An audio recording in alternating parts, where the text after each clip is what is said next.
Listen, it looks like Arne Slot is going to stay. Richard Hughes look like he's going to stay. So time to go and look at what the squad's going to be like next season. Cav's in the building to discuss. We'll chop up, obviously, the information around Arne Slot staying for one, and then Richard Hughes information today coming out saying he's staying. And then we'll look at the team and we'll do it that way, man. But before we go, bro, how are you, man? I'm all right, man. I've had a good week. A lot of progress. I've been mega busy, so I'm pleased to see we're at the back end of it. But I'm good, man. I'm good. And do you know what? A bit random. We're rewatching the Jurassic Parks. You like the Jurassic Park films? Of course, bro. Yeah, bro. That's what I was planning to do the other day, Cav. I swear to you. I was like, ooh, because there's another one coming out there saying, I was like, I need to go back.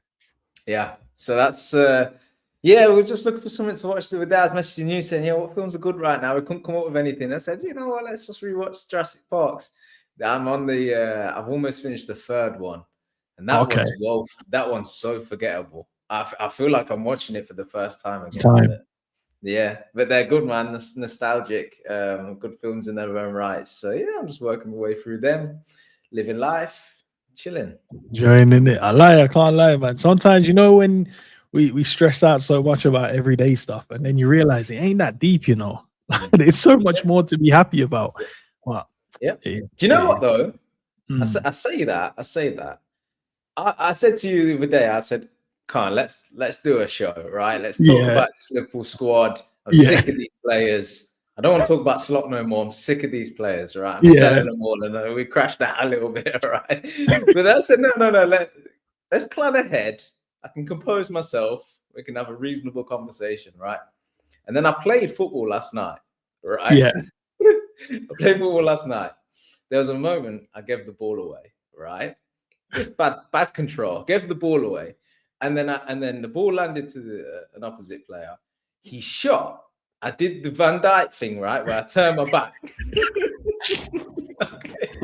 right. It hit me. No, the ball slapped me in my thigh.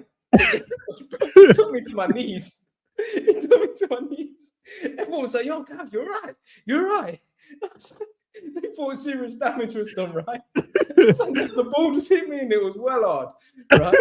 And I was down and I was thinking, I lost it in two ways. My touch is gone, and now this shit hurts. It hurts, man. And then I looked today because I was still in pain. I got a massive bruise on my thigh. I said, you know what? Liverpool squad, man, I feel for you guys. I can't bring the heat anymore. You just lot go through it. So football's tougher than I thought it was, man. Yeah, I'm getting old. I feel for players over 30 because football changes for you, bro. So I'm gonna have a little bit more grace for these players talking about them today after that last night. It's to turn your back part, bro. Because I can only imagine your kills. No, honestly, we've all been slapped by a football enough time if we played, but this time it killed. Oh man. But listen, big up to everyone in the chat, guys. Get involved in the conversation, obviously, and share your opinions and thoughts, man. But Gav, I want to start before we get into the team stuff. News come out from David Ornstein, just speaking about Arne Slot, what he's sharing his opinion, but from conversations he's had. And the basics of it is, even if Liverpool don't get Champions League football, there's no conversation around getting rid of him as a manager. So it doesn't matter if Champions League's there or not. It looks like Arne Slot is going to continue as a Liverpool manager going into next season.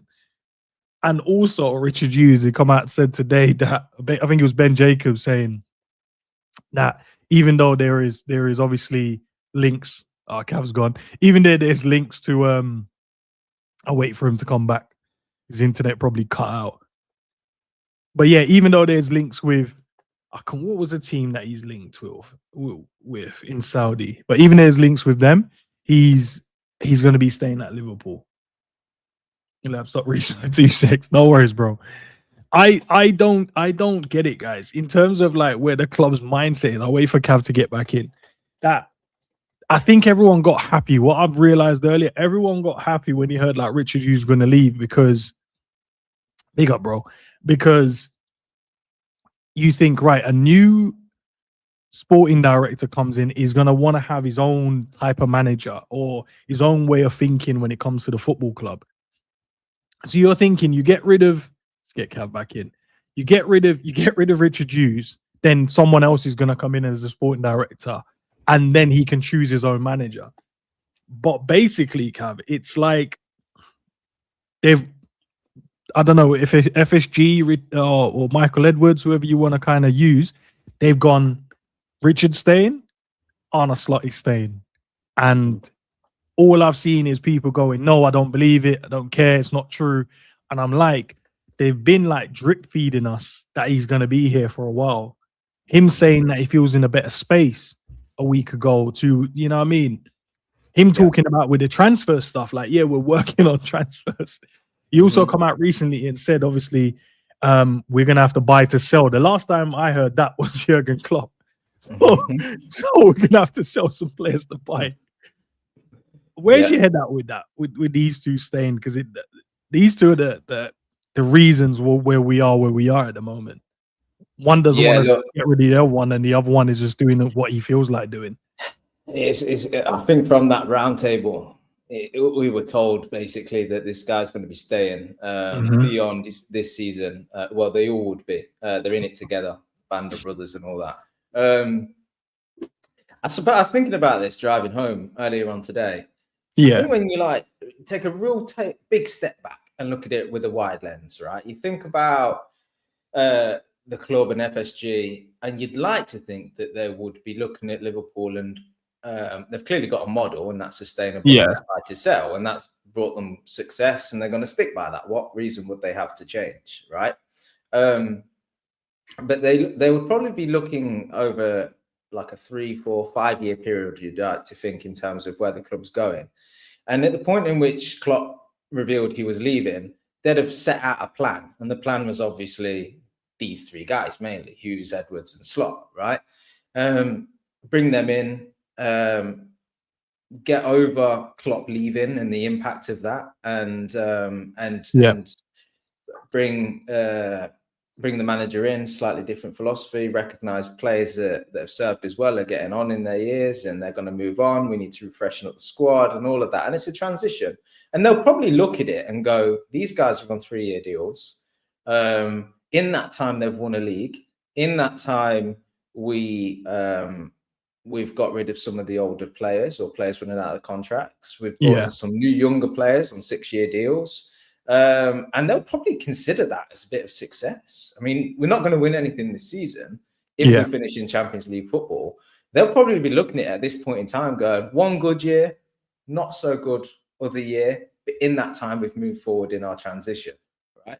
In terms of squads and everything else, and getting over Klopp and all of that. And then they'll probably just be looking at it and go, well, now they're now in their 3rd and final year. Let's see what they can go and do. Now, so I think there's a good chance that they stay because of that, Hughes and Slot, because FSG look at it from that point of view possibly and go, why would we get rid of them now? This is just part of the process. But from a fan's point of view, obviously, that's not what we want to hear, because the football's dire. It's been dire. The results are terrible. We want to win. We believe we've got a squad capable of winning. And it's not just been a bit bad. It's been awful. It's been terrible. So forget your process. We need to improve here and now. So I just think that's where the club and the decisions they make, you can look at and go, I get why you're making them, and I understand the logic behind you making these decisions, but I just don't like the here and now, and I'm not enjoying the process. And at times it's really difficult to see where we are actually going, because all of that being said, the Hughes and Slot, they've got 1 year left. So if you're going to plan for the future, you've got to plan with them or without them. And that decision needs to be made quite soon, because we're coming into the summer and, you know, these guys are going to be signing players and selling players and only have 1 year to see that through. And then what, you're going to bring in a new sporting director and a new manager, or one, if not both. And they're going to have their own takes, and they're going to probably have a different idea and philosophy, and you're going to pivot again on the approach. Surely we can't be doing that every 3 years. So I think we're at a real crunch point, a real point in our sort of transition and our journey, where I think FSG and footballing minds have got to really decide what they're doing, and they've got to stick to it. Are they sticking with Slot? If so, I hate to say it, that might be beyond next season. Even still, they might look at a contract extension and go all in. Are they sticking with Hughes? Or are these guys temporary? And are we a club now that we just look at 3-year projections and we just pivot? We'll reassess after 3 years. I don't know, but it's just I always try and think about how the club might be viewing it, or how FSG and the board might be viewing things. Because me as a Liverpool fan, I hate it. Obviously, we hate the football. We hate the fact that it's every single week we're disappointed, we're upset by what we're seeing, we're frustrated, we're angry, we want change.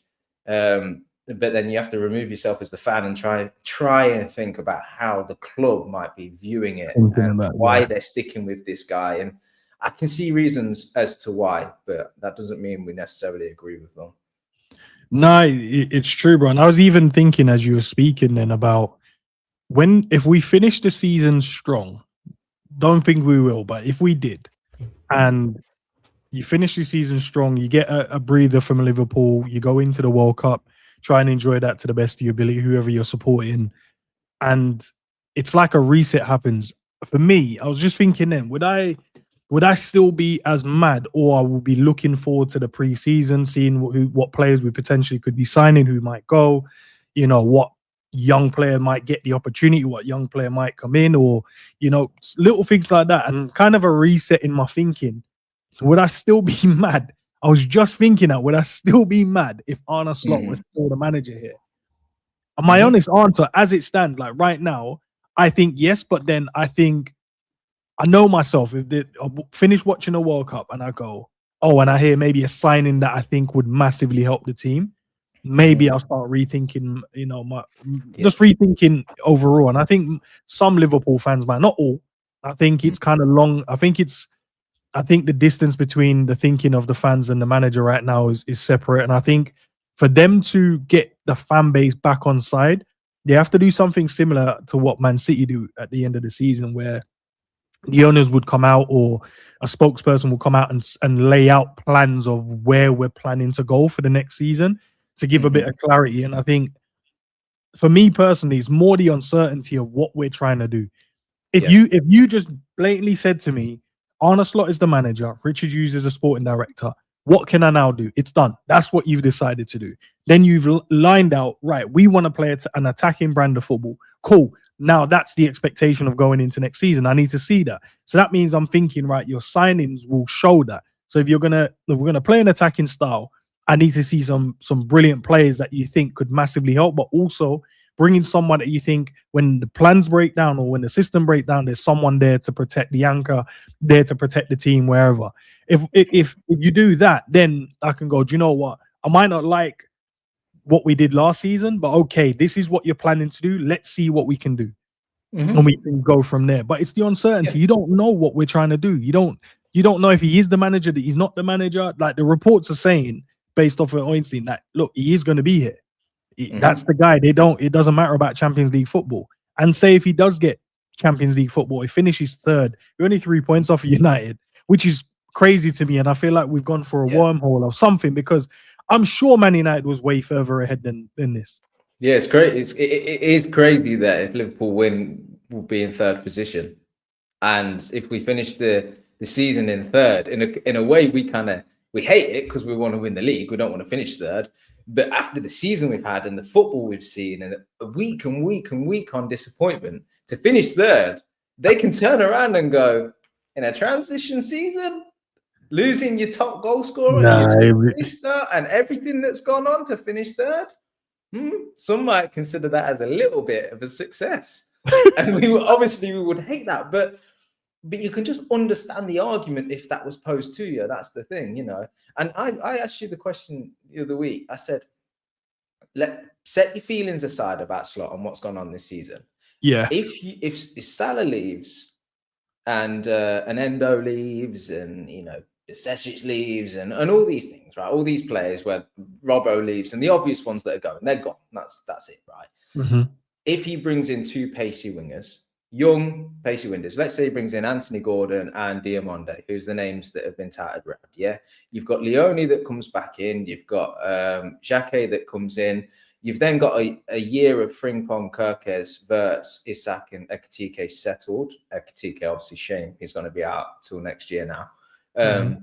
But Isak's, you'd like to think, fit and playing. Wirtz in the 10 position with wingers either side of him. You've got Szoboszlai and Gravin behind, maybe an extra midfielder.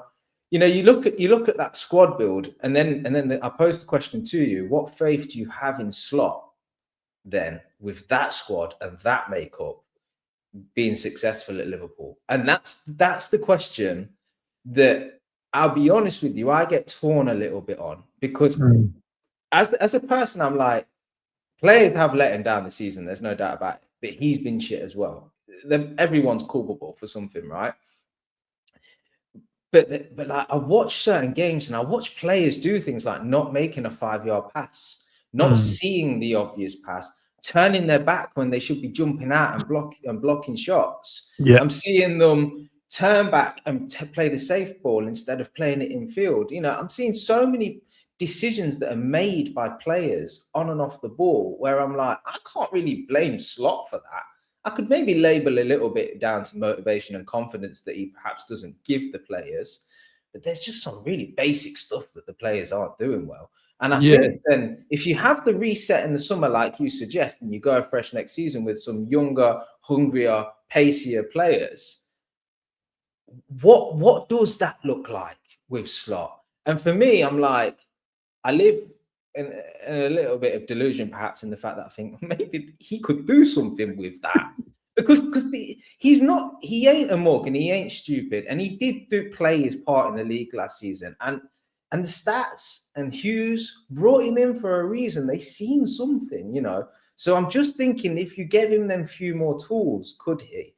And then I look back at the decisions that have been made this season, even against PSG. Starting Isak when he's clearly not fit, not starting Rio, and playing Szoboszlai like right back, and you play all them things, and I'm just like, that's then where I'm torn, because I'm like, they're basic decisions, they're easy decisions, you've made mistakes time and time again this season that I don't know whether you're going to correct them, or is that because you're just not very good, or is because that was you trying to manage squad fitness? What, I don't know. That's the thing. But ultimately, as fans and as passionate people that want to see our team win, we go, we don't know, but we don't care.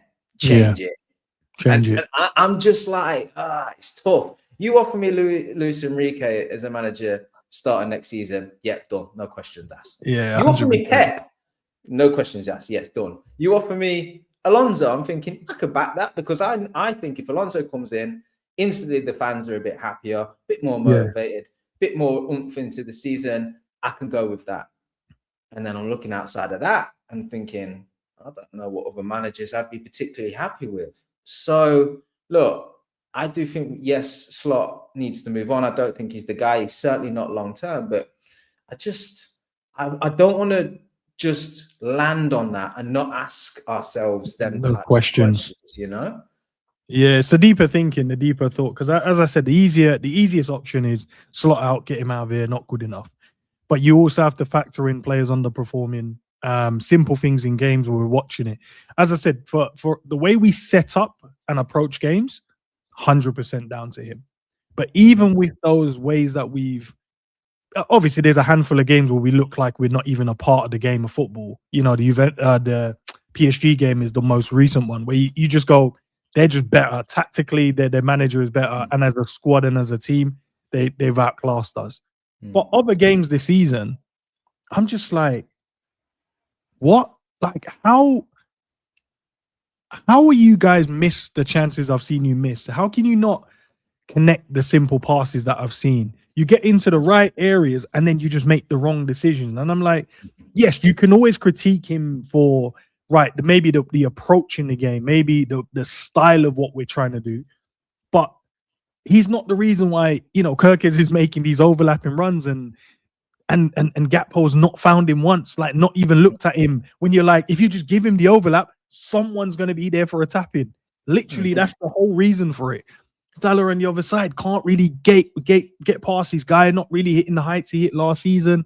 And you're like, so he's underperforming. Then you look at the strikers and you got Eki started off the season, he's doing well, scoring his goals and stuff, but then he's faded. And then you've got the other striker you buy and he's out injured for the whole time. So you're just looking at it going, there's so much players misfiring within the team. You buy Florian Wirtz, he's played his part slightly, but not really played his part. He's trying, but he's not really trying. He can't affect games, but then he does affect games. But then when he does affect the games, they don't score the goals when he creates it for them. And then there's games when he just goes completely missing. But then the other thing where you can blame him for is like, well, you bought a 10, but you're playing him left wing and right wing. Don't make sense. Then we've seen him in like the false nine. You're like, but we got strikers. Like, why are you putting him in the false nine? He's not a striker. So there's so many questions, man. But you're right. If you said get two pacey young wingers in the team, you get me a DM, and then obviously there's going to be other positions in the team we'll look at in a bit, and you go and fill those positions, you go, okay, let's see what you can do.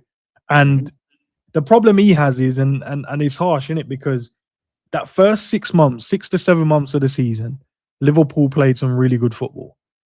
For me personally, I felt we played, not this season, the season before, the title winning season. Yeah. And I was watching it going, why did you go away from that? That was working. I get it. Teams will figure you out as you go along. Teams will think about, how can we stop Gravenberch on the turn? Cool. Let them keep figuring it out. But let's keep on upgrading like a Pep does. Upgrade it. Okay. They've now started to press us high up the pitch. Okay, let's go long and then play off the second ball then. Let's turn their defense. So then they have two. Now they're thinking, oh, do we go with these guys or do we not? But then it's just like he got so complacent in his thinking and over-relying on players to not bail him out, but the expectation of, you get into a good area, make the opportunity count. He got so much into that he lost his way. And then I'm just like, then you're just saying random stuff now. You're coming out and just randomly saying stuff out nowhere. Then you're throwing players under the bus, and I'm like, they're booing the players, and it's right. And I'm like, yeah, but they're booing you as well because you're a part of this team, my guy. You're not separate. You're not a separate entity away from the team. So I don't know, man. It's one of those ones. And on that, like we've had Klopp for so long that would protect his players.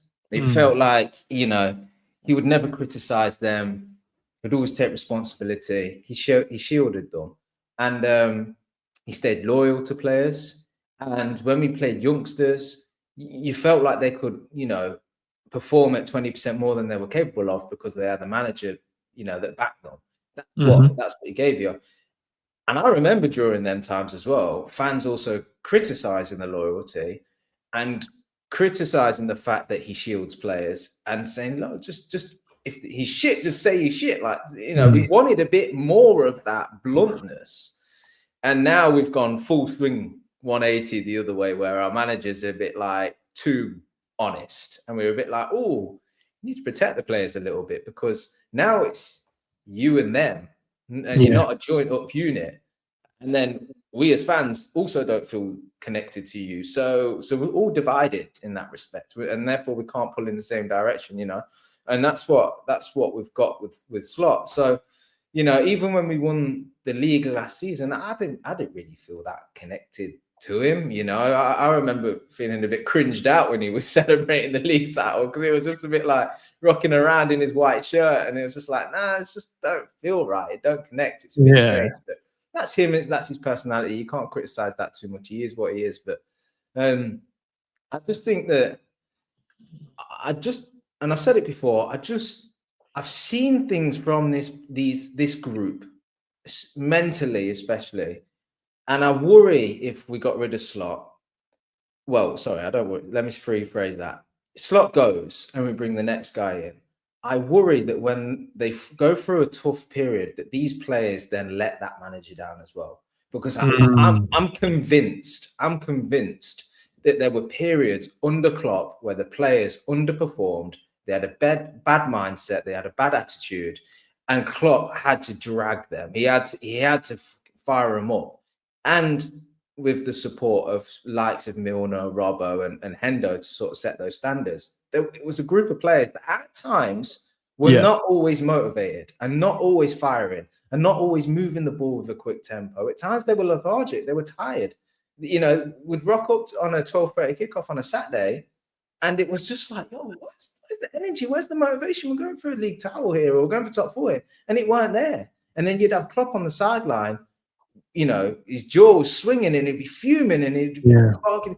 So, and hence the reason why he got to the end of his tenure and said he was so tired, because part of that was that he had to motivate these players constantly. You know, he had to put the fire in them a lot. And so Slot isn't capable of doing that, right? And if the next manager's not capable of doing that, this squad's just going to let him down again. And we're going to end up in the same position where we win nothing. So that's where I'm like, yes, we need to get rid of Slot. We need a better manager, better tactics, improve the squad, increase the depth, yes. But we also need to recognize the fact that these players have to be accountable for some of these things. And that's why I wanted to do this show and talk about the players, because I was just like, I find myself racking my brain every time I watch Liverpool going, how good actually are these players? And I find myself asking that question so much. Like, on one hand, I think they're really technically great. And I think there's, you know, particular players, they've got really standout, stellar qualities. But I watch them and I'm just like, how much of them performing badly is down to Slot? And then I just ask myself that question all the time. How good are they actually? Are we blinded because we're Liverpool fans and we're so used to supporting our players about how good they actually are? Or is it the want for them to be so good that actually we judge them differently? Or are we so critical on some players that we overlook other players? Do you know what I think it is? I think it's two parts, Cav, right? And one of the part is I put it in my community tab the other day, and I said I don't think people truly understand football. And it doesn't come from a position of, oh, I know more than anyone else. We all watch football. We watch enough minutes of football and played football to understand it to a level, right? But there's certain things that goes on in the game where, for an example, I'll give you this one. Frimpong in the last game, there might be a couple of moments in the game where they go, he misplaced a couple of passes, right? And I was like, cool, misplaced a couple of passes. It happens in a game of football. You're not going to complete 100% of your passes. And then I think there was a tackle he mistimed or something like that. So I was like, okay, I noticed those two things. But then straight after the game, it was like, he had a bad game. And I was like, I don't think he had a bad game. I don't think he has a bad game. And the only way you can marry up your opinion to know whether it's a fact or it's just an opinion is if you go and check what the stats look like to see what your opinion is. Because I could have seen it and I could be totally wrong. I went and looked and his passing completion was high and his tackling was really high. So I was like, is it the couple of moments that we saw and that's what we just go, that player is now shit because of those couple of moments? Or do we watch the overall game and then come to a consensus at the end of it? Or do we carry our thought processes from one game to another and we don't really give the player the opportunity to go and prove themselves because we already understand, oh, you've come into this game and we don't like you anyway. So because we don't like you, when you step into this game, I'm not giving you any chances. All I need you to do is just lose the ball once and then it goes. So, and look, if there's a difference in conversation in terms of like you can name different skill set from a player and then we can see whether they're good or not. But those were the two specific things I heard people tried to beat him with, and I was like, I disagree. But it's not. I wasn't on a panel or a conversation to have it with anyone. I was just seeing it. I was like, doesn't make. I don't know. I don't know if that's true, especially if you're using those two metrics. But as I said, some people understand it. Some people understand it a little bit more than others, and some people understand it way more than others.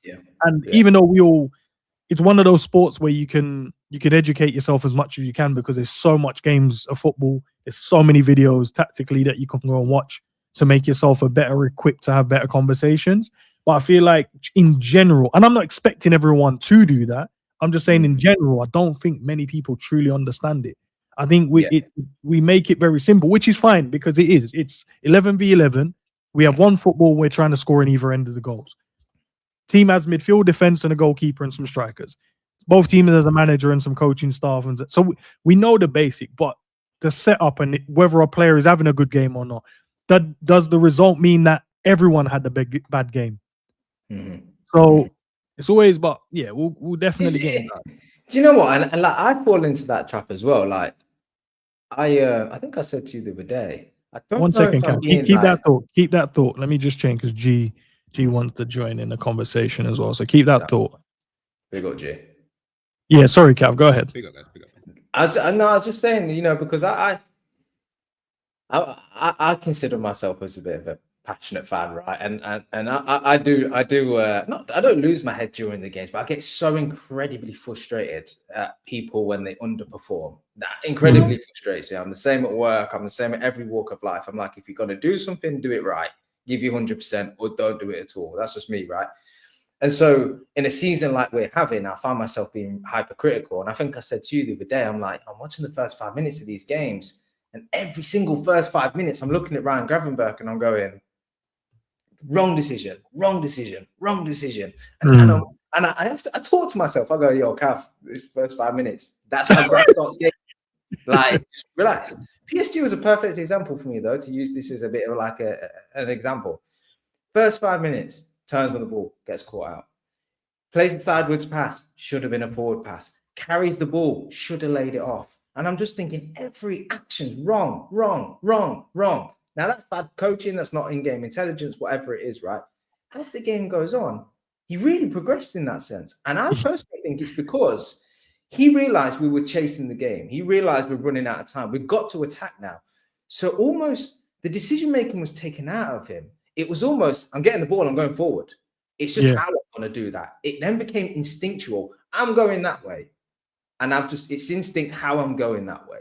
Whereas when you leave it down to him, because it's early in the game's in the balance, you're feeling your way out, suddenly that decision of I'm going that way becomes, well, I could go that way. And I could go backwards. And I could maybe want to it there and there and there. And then they make the wrong decision time and time and time again. And that's what really frustrates me with this Liverpool team is you watch them and you're like, how are we not getting shots? How are we not progressing up the pitch? How are we not got a tempo, right? Well, we obviously do, but it's so slow.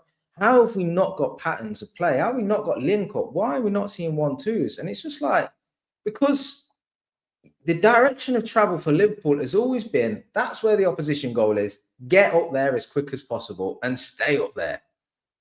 And now it's a bit like when you go to this possession-based system and this control, you got so many options on the ball that you've then got to have intelligent players that know which ones to make in the game.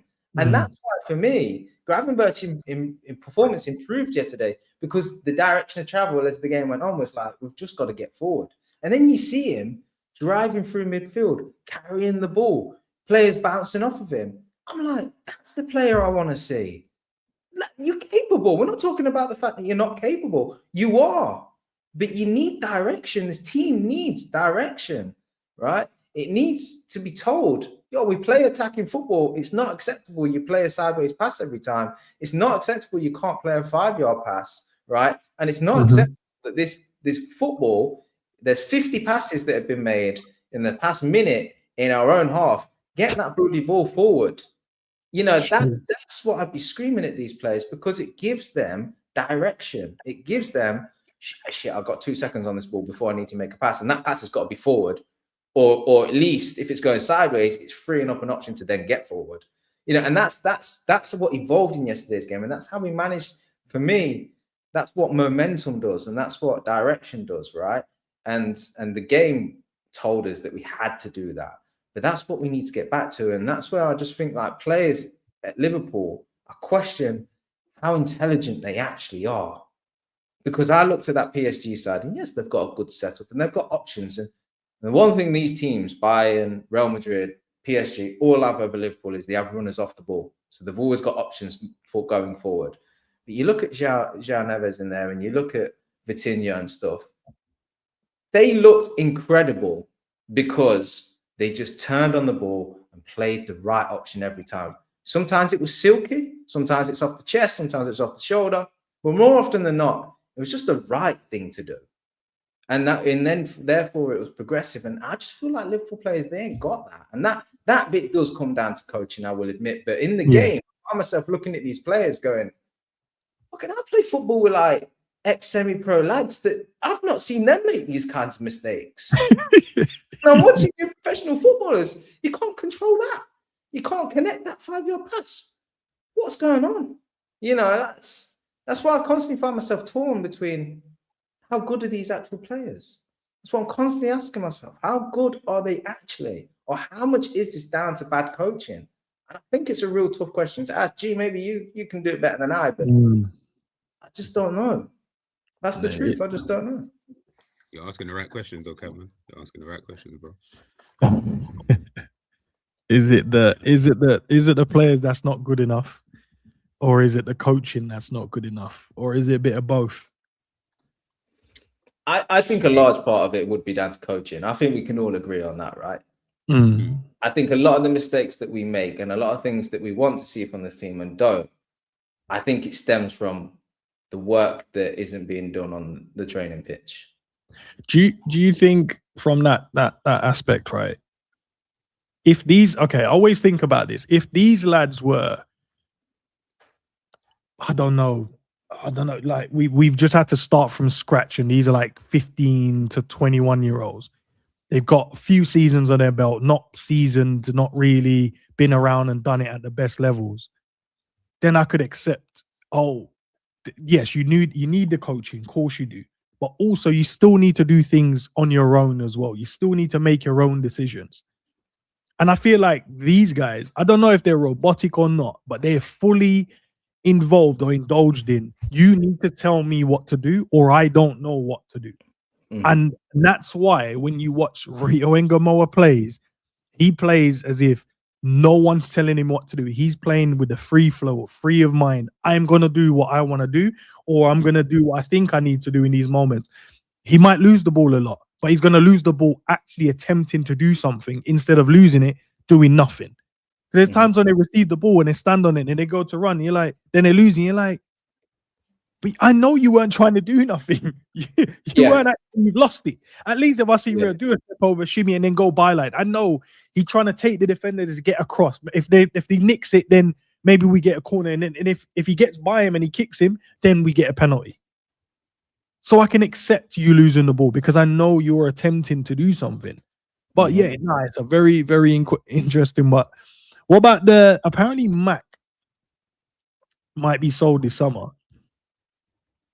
You can start off with this one, G. Let me change this. Apparently, Mac, might be sold because the manager's saying we have to buy to sell to buy, do what we basically got to get rid of some players to get some players in. McAllister is on the list of players that could potentially go. Gordon isn't. I know you mentioned Gordon earlier, Cav. They shot that down one earlier as well. Einstein said, yeah, Liverpool is not on Liverpool's list of players to get. Okay. So, yeah. So you look at... Gordon's a funny one, though, because I can't stand him. But equally, I would take him at Liverpool. Because he makes sense. You can play on the wing, you can play up front now. That's important. With EKITIKE having gone, you need a bit of a hybrid player in that sense, or a player that can play both positions. Pace, work rate, energy. And I also watched him battle our team until he got sent off. So, it's he's a funny one because, like I say, I don't like him. I don't like his attitude, but he's a good. I think he'd be quite successful at Liverpool, to be fair. Probably would be. Where's your thought process, G, with that? Well, McAllister. Yeah, McAllister, Gordon not coming in. Yeah. You got to realize McAllister is not good. I think that's evident, in my opinion. He's just not good. I never thought he was good. Haven't ever thought he was good for Liverpool. But you can go. You can go. And I think Liverpool need to... I said this earlier on my stream, I said, if someone like McAllister, we'll just use him because you've got him up here. If you took McAllister's best football, which is probably the year that he won the World Cup, so when he was at Brighton, right? That's probably the best football he's played since being in England. If you took that as a minimum level and you said to someone, all right, you're going to have, as an example, just hypothetical, you had Rodri on the pitch, but you've got this version of McAllister on the bench, right? So anytime Rodri's injured, he needs to come out, blah, blah, blah. You've got that McAllister. I would not bat an eyelid. I'll be like, rah, say sweat what we got. All right, cool. That's serious rotation, right? That's quality for quality, because you've still got a player who can still, not obviously not at the level of a Rodri, he's not at that elite level, but you can see he's got real quality. That McAllister, we've only seen there. So we've just seen below that since that period of time. And bearing in mind, that level isn't even the elite level anyway. So I'm looking at it and I'm like, yeah, well, we can just sign anybody then. Not anybody, obviously, within reason. But you could actually just go and sign Elliot Anderson, Adam Walton, and it's going to be the same result if that's the level that he's performing at already. You're just asking for a different thing. Do you get what I'm saying? Whatever, I don't know, whatever Walton comes in to do, whatever Elliot Anderson comes in to do. So I'm like, yeah, with McAllister, I'm like, yeah, he can bounce. Like, you're not replacing, you're not replacing like a unique player. You're just replacing a midfielder, someone who doesn't do much on both ends of the spectrum. So I'm like, okay, yeah, no, you can go. You can easily find, like, and I mean, and I'll be on, I really mean, you can, there's a lot of midfielders out there. There's a lot. Like, you could take more or less most Premier League midfielders, I think you could take, and I think it would be the same result at the bare minimum if you just took them in, coming into Liverpool and like replacing him. Obviously, depends on what you're looking for. Do you get what I'm saying? Like, are you looking for someone with a bit of USP? I know everybody talks about we need a DM. I've always said you don't need a DM. Football doesn't need DMs. There's no such thing as DMs. No one here can tell me who's a DM at PSG. Can't tell me who the DM is at Barcelona. You know what I'm saying? They don't have DMs. They just have midfielders. They just got players who can play in multiple positions and are very good positionally and can understand their roles enough that they can just keep rotating here, doing this and doing that. That's what I want. I don't want a DM. I don't need a specialist. You just need someone in there who can play football. Forget the specialist thing. Just give me a guy who can play football in there. I promise you, this will be the biggest signing Liverpool make in the summer. You sign a bad boy midfielder, it will be better than signing a centre-back. It don't matter, but centre-back is irrelevant. Don't worry about that. That's not that important as everyone thinks it is. Get that central midfielder. It's the key area of the team. It is the most important part of the team. Get that. I'm actually going to bank on it. If Liverpool get a bad boy midfielder, I promise you, ENDZ, I promise you, Cav, I will come on the show and I will tell you, no, I bank Liverpool to do well. And you know I would never say that. So you know that. So G, just so you believe that a midfielder is top priority this summer? Yeah, 100%. Okay. I think if you get that, I just think it just changes. It just changes everything. I think obviously there's the other positions, and I understand obviously ENDZ probably going to get onto it. They're not as important as people make out to be, purely because you've got other players that can just kind of do that role anyway. You're not going to sign a specialist centre-back. You've already got that in Van Dijk. You're not going to sign a specialist attacker. You've already got that in Isak. You've already got that in Florian Wirtz. You ain't going to do that. You're going to get someone who's, he's all right. You know what I'm saying? Yeah, he's okay. Like, I could do with him, as Cav just said about Gordon. Yeah, I don't like him, but yeah, I mean, I could take him. Do you get what I'm saying? Like the Semenyo, he's all right. Yeah, but I'll take him. Yeah, these are not specialists. These are just, he's okay. Like, he's all right. I promise you. I don't know who it is, by the way, so don't ask me. But if you go out and sign that midfielder, then for me, I've just seen too much football in the last 2-3 seasons. I can see where it's going. Midfield is going to be the position that you're going to need to have the best player in, or at least one of the best players in your team in, and that will actually allow for you to improve and do what you need to do. See, sorry, ENDZ, if I'm go on, conversation a little bit, but see,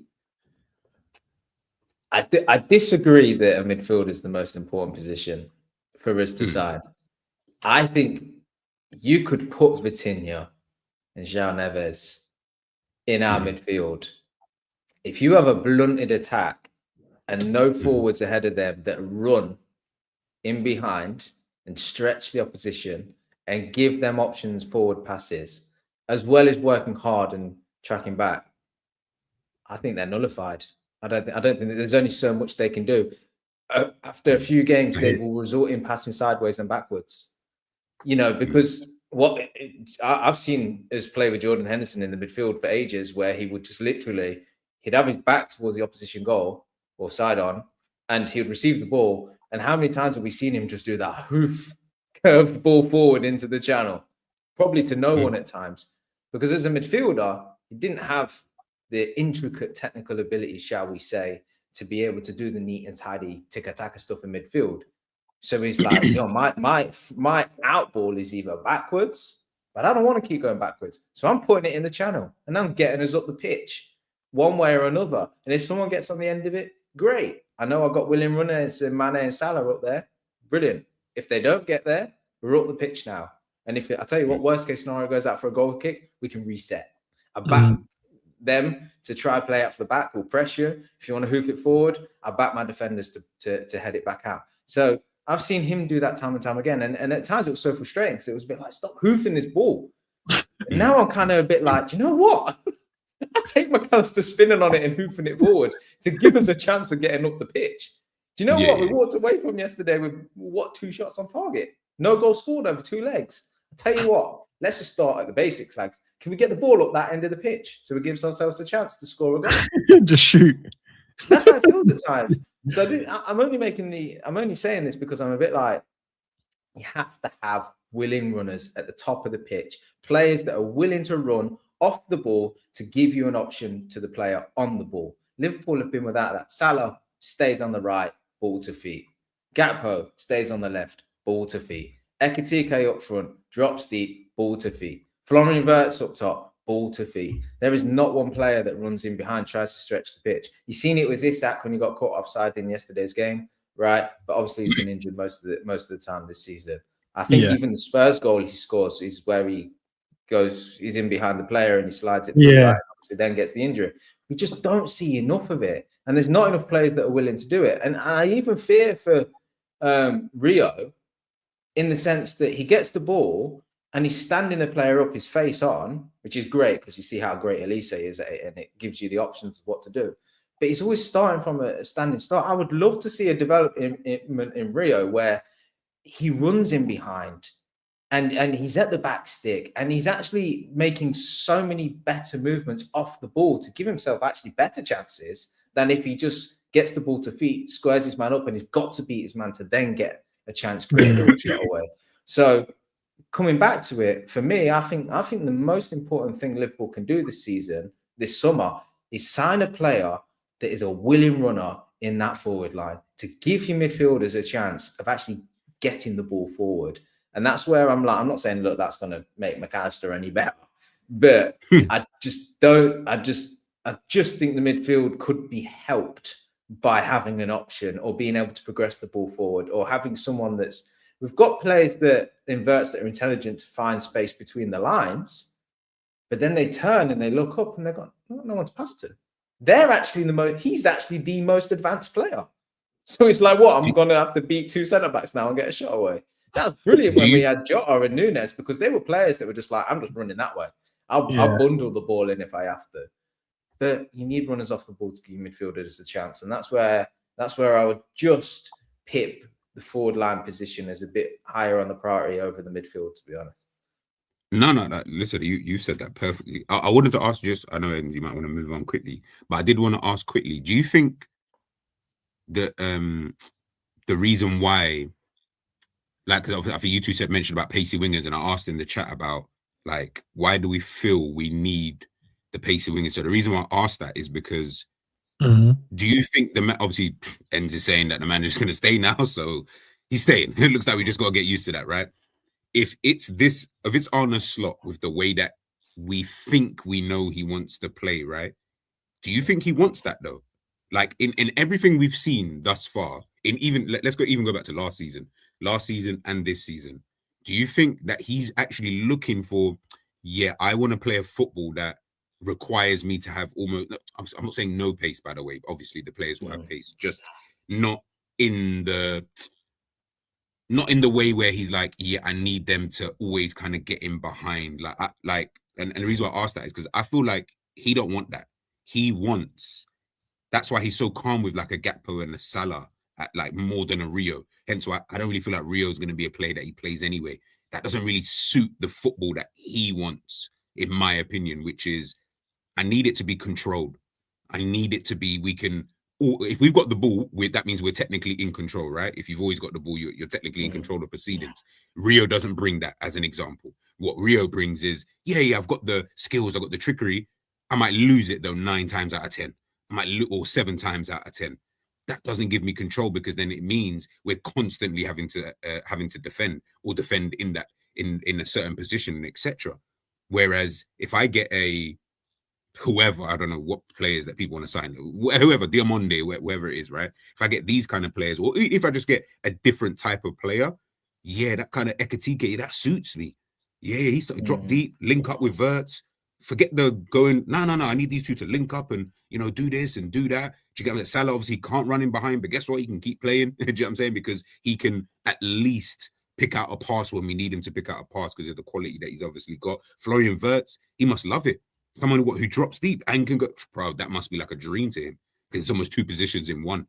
Do you get what I'm saying? Like, I don't know. I'm just trying to think. Like, do you think it's a hard? The thing is, I understand why you've asked the question, G. I suppose it's a hard one to answer because we had the team we did last season, and he he often picked the same side, and that team had a little bit more pace in it in Nunes and Diaz and stuff, and he went with that. And then obviously you've got Salah, which he ain't going to pull out the side because Salah's creating goals and getting us, scoring them himself, and he's having an unreal season. So it would be easy to think, oh, he's happy with that, he's good with that. You get to this season, Salah drops off, and then at some point he does drop him. Doesn't play him. So clearly he didn't like what he was getting from that. He hasn't got Diaz, he hasn't got Nunes, so it's lost a hell of a lot of pace. Gakpo likes to cut inside often, doesn't want to hit to the byline. So, I think it's hard to know what Slot actually wants, because if we just think that what he's got this season is what he wants, then we're just making massive assumptions, really, isn't it? That's the thing. I mean, why hasn't he played Rio? He seems like a player that's got a bit of pace and a bit, willing to take risk. I think he said it himself. He's worried about his fitness, his age, and putting the demands on him too early, and questioning whether he can do back-to-back games and all them kinds of things. So that's the reason why he's not played him. And then he's not got other pacey options to choose from. Yeah. So if there was at least one player in there that was a willing runner and was fast and took his man on and went to the back, well, Frimpong's probably the closest we've got to it. And he's played Frimpong when he's available. So, if that's all you've got to go off, I would probably say, given the fact that he dropped Salah and given the fact that he played Frimpong, I think actually, yes, he probably would want pacey wingers that are willing to take their man on and deliver the ball into the box. I think he perhaps would. And look, let me answer it this way. If he doesn't after this season, then the guy is beyond stupid, because I think it's been evident that's what we've severely lacked this season. Yeah, and 100%. I think he definitely wants some pacey players, because you just look at the way we play and it feels like he can't change anything, because no matter who you put in there, you're going to get the exact same thing, like you mentioned. Exactly. All we have is player that come short and come to feet, and you're like, no, sometimes we do need someone to go in behind. And that's where you notice, when Rio started the last game again, we played a lot of diags out to him to get him 1v1 and play in behind to get the defenders turn, so we can go at them directly and keep them running. So I think he will go for them. And like what Cav just said, you're right. He played Frimpong there, and he's not going to play Rio too much, because Rio's massively young and he doesn't want to risk him. That's why I never understood the fact of you get rid of Diaz, but you don't replace him. Because like Cav just said, a player that's quick, that runs in behind, that's trickery and can beat his, that was Diaz, but we never replaced him. We just sold him and gone, yeah, whatever. We'll just get on with it, because we gambled on maybe Salah carrying on what he was doing, maybe gambled on maybe Gakpo taking the next steps in his career or something. Maybe that's what they gambled on, and maybe they thought, you know what, we will assess it again come January, because we do have Rio and we're looking at him as a first team player now. We do have Chiesa in there as well, but then he realized for him, he's like, Chiesa ain't good enough. And for Rio, just young. So then he found himself with two wingers that like coming to feet. And Salah doesn't mind going in behind, but he hasn't got the speed that he used to 2 years ago. Even last season, he doesn't even have that speed. So he's now stopped going, what do I do? Who do I? And that's why then he realized, well, there's no point in me keeping these guys on the wing. I might as well play Wirtz on the wing because he's going to do the exact same thing as what Cody does.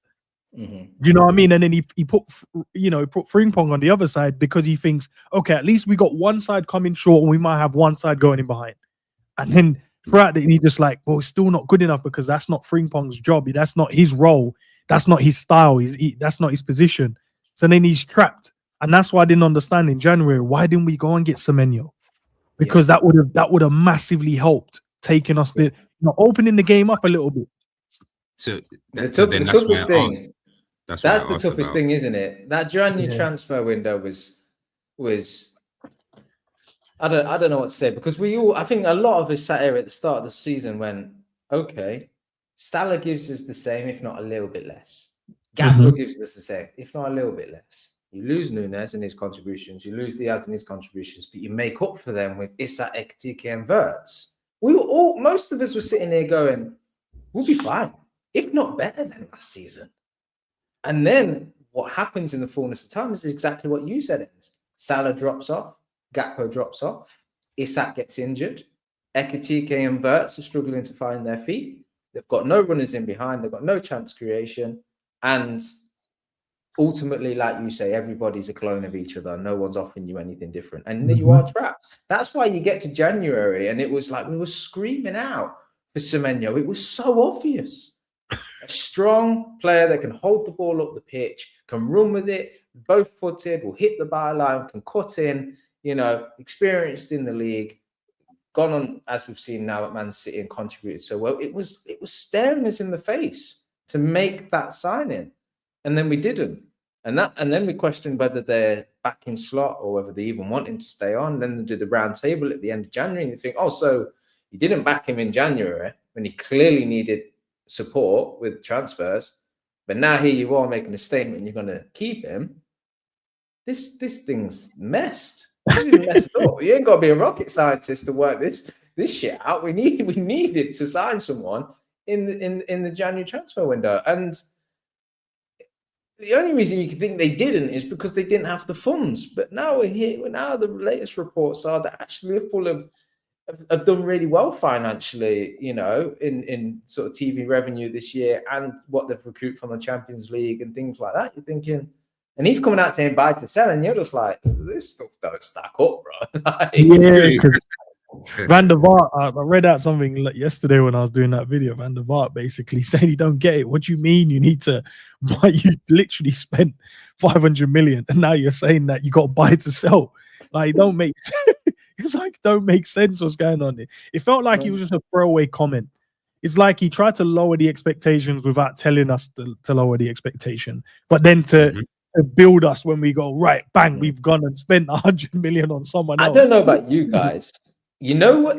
When he said, did you guys watch the interview or did you read it? Because I not feel all of like, it. I just kept seeing clips.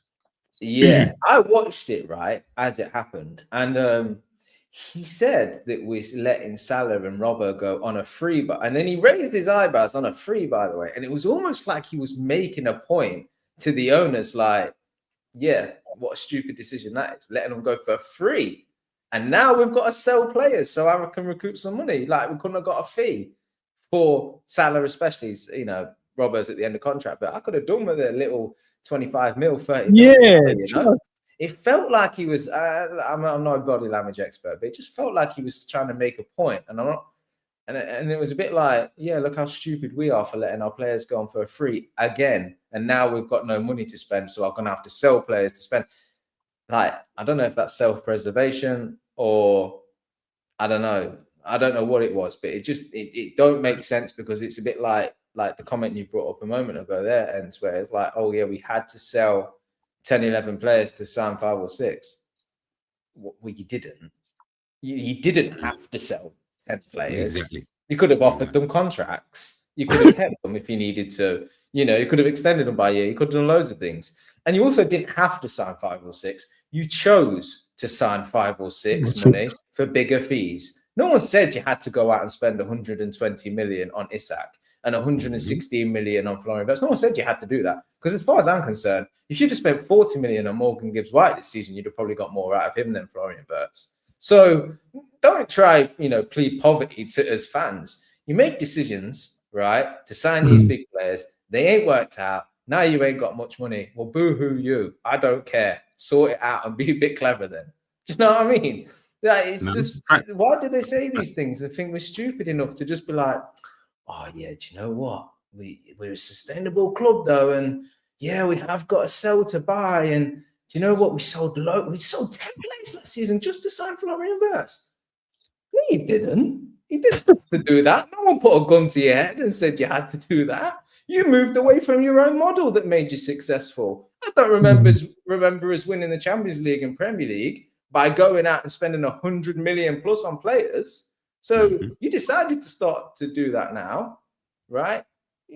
Live and die by the sword, man. You're splashing the cash, you're spending them big. You better hope it works out. If it don't work out, don't start coming back to, oh, no, we're sustainable, though, innit? Like, find yourself. I might have to sell a couple of these new players, bro. Might have to. But one of the players we signed, Cav, we lost, man. And he's not going to be back for at least a year, I reckon. At least a year. He's young. He might have the vibranium in the blood cells, but I don't know, man. You might have it, man. You never know. You know them guys that you're like, yo, you're back. You remember Mane used to pick up these mad hamstring injuries, and then 2 weeks later, he's back sprinting and running players down. You're like, that's the African in him, man. Yeah, I'm like, you're not just having a hamstring injury, bro. So I don't know if Eki's gonna have that, but yeah, he's gonna be out for a very long time. Obviously, the club's now announced it that he's got it. We all knew he had it. Obviously, they've said, 9 months. I think it's going to be at least a year for him, because I want him to get I want him to be fully recovered, and then you can come back. There's no point of him, let's just rush it because I want to play. Fully heal and then come back, and let's see what you can bring to the team when you come back, whenever that is. It just means now we're going to have to potentially go in the market again for a striker, because we're not going to have a striker. We're going to have one, basically, unless the conversation is, do we put Gakpo there? But then that means you're going to have to go and buy a left winger then. I don't know if that was in the thinking, but either way, that has to now be in the thinking of getting a left winger, because you're going to have to play Gakpo through the middle, if that's the thinking from the manager. I don't know. That's why there's so much spinning plates right now. I don't know what we do. I honestly don't know what we do. Just sign a striker. That's all. Just sign one. I mean, go out there, find a striker. Like, I feel like it's kind of simple. Just sign a striker. Like, no big deal. He's out. Unfortunate, obviously. He was doing his thing in it. So, and there would have been real questions as to, especially if the manager is staying, he probably would have started potentially next season. Obviously, however preseason would have gone and stuff like that. But yeah, I'm saying, bro, you just go out and sign another striker. Like, I feel like that's where I look at Liverpool and I say, see, when you're a big club, see stuff like that, I don't really care about that. We're just getting another striker in. Sorry about Eki, sorry. You know what I mean? But you're not even the main one anyway.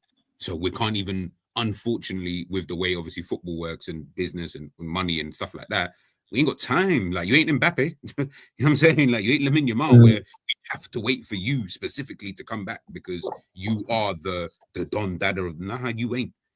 Unfortunately for him, but also for Liverpool, which is brutal. And I'm not trying to sound that brutal, but I'm just trying to think in the mindset of the big clubs out there. Bro, we ain't got time. Cool. All right, what are you saying? Well, you're injured. Oh, what? Kimpembe is injured and can't play anymore. Guess what? Pacha was signing you. Now what? Pacha is one of the best centre-backs in world football. Is now winning Champions Leagues. Bro, we haven't even got time for that. Get another striker in. I'm not saying obviously he's going to replace Isak, but I'm just saying you get another striker in, we move. Eki, whenever you come back, we can then worry about you. But at this moment in time, the main focus for you is just get back fit. Get back fit. Let's see what we can do once you're obviously back. And then maybe Eki then plays a different position. Maybe he changes the way his game is a little bit. I don't know obviously what that looks like you're saying a year. I've never had that injury before, luckily enough. But if you're saying, let's say up to a year, That's a long time in football, bro. That's all next season, end of next season, bro. That's a long time, bro. We ain't got time. We ain't got time. It's yeah, it's a shame because on the whole, he's had a pretty good first season at Liverpool, despite how bad we've been. He's contributed, and you can see his qualities, and you can see where in a more functioning Liverpool side that's playing better football, how he could just be a star player for us. So yeah, it's going to massively alter his development and his process of being a success at Liverpool. But I'm with you, G, man. You can't go out and spend the money we did in the summer, and then claim you've got no money to spend when you actually need to.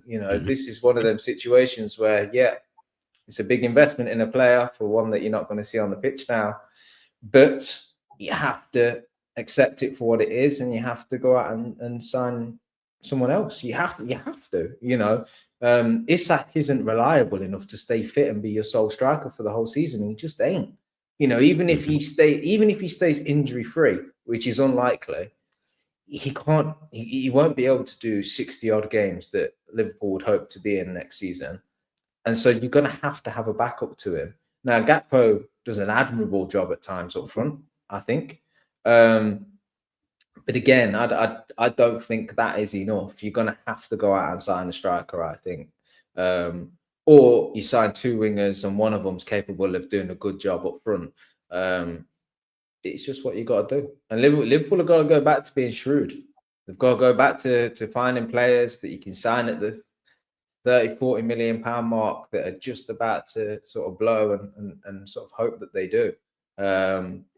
So yeah, man, I mean, you brought this up. When it rains, it pours, and it feels like this doesn't even have Bradley in it. This doesn't even have Bradley in it. And it was crazy because I saw a clip of Bradley today. He literally it's so mad because he clears the ball like 5 seconds to the end. It was like 4 minutes added on time, and it was 3 minutes 56. It was like 4 seconds left. He goes to clear the ball, and he goes down, and he's out for the whole season as well. So he's not even on this list. But the thing is, all that being said, we have been unlucky and we have had injuries. But then this is just kind of normal for football teams. We've been blessed for a long time to have players that just stay fit. Mane, Salah, Firmino, always available, always fit. We were blessed with that. Always fit. Genie always fit. Fabinho had some struggles towards the end, but was relatively available. Virgil plays every minute. And then his partner Matip did get injured, but he was in and out with Canate and stuff. On the whole, we've been relatively lucky. Trent, I know he's had the odd few and usually have an injury season or whatnot, keeps him out for 2 or 3 weeks, but generally plays a lot. Robbo available. We're normalizing now. We've not got that team. We've not got that level of availability. What we've had this season, yeah, it's unfortunate, but it is also kind of normal as well. So, that's what you've got to judge this squad by. And therefore, the result should be you've got to go out and strengthen it and get more players in it and spend again, unfortunately. We're not saying splash another 500 million, but you've got to be shrewd and you've got to be smart and you've got to find players that can contribute effectively and bolster up this squad.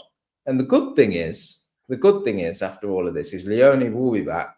And I must admit, we only seen him for about 5 minutes in the cup, but he looked good. He did look good. Xhaka, if you've watched him, you can see why Liverpool have signed him. He looks good as well. You'd like to think that Frimpong gets over his injury problems, although I'm not particularly confident in that, if I'm being honest with you. I feel like there's another one coming, innit? Yeah, it always feels like he's not too far away from an injury. I feel that way about Isak as well. So, but this is part and parcel of football, isn't it? I'm just, after the season we've had, I'm just like, next season there's no excuses, man. This summer, prepare well, and the next season there's no excuses. You've had your off season. No, it's true, because anything that could have gone wrong went wrong for Liverpool this season. So there's no way you go into next season and you're not prepared for all of this that potentially could happen again. If you go into next season and you haven't prepped for this, then I'm just like, okay, there's just negligence now. You don't care. You've seen us have two strikers. One got snapped in half. The other one ruptured his Achilles. You've seen us with the right backs where they've not been fit, pretty much all season. You had to rotate midfielders in there. Not rotating Kirkes in enough time when playing him from the start, and then he had to work hard to try and find his feet. And we were just going for a rough patch and not playing your senior left back to allow Kirkes the opportunity to develop. So any new signings now, don't just throw them into the team. Give them time to adapt and develop, because we made that mistake this season. And that's what I don't. We made the mistake by not giving like real opportunities in the games. We made the opportunity. Well, Salah's not going to be here now, so whoever else comes in. We made the mistake of playing for lower inverts as a left winger, right winger, and a false 9 instead of an actual 10. So can we just play the players in the positions that they should, man? But listen, it's that time, man. We got to let's get the guys in. Bear with me. Let's get G in, get Cav in, and sec. I'll zoom in, guys, so you guys can see, right? Yeah. We got a clear house. If anyone follows me on Twitter, they already know everybody's going in the cell. I did this list early, and it ain't changed for weeks. No. Fresh approach, man. I might delete that tweet after today. I might have had a different take. Look, there's going to be players, obviously, you might not see there, guys. So if there's anyone you think, we could sell, just throw them in the chat, is where it is. G, I mentioned to Cav, I'm thinking of getting rid of the loan bit.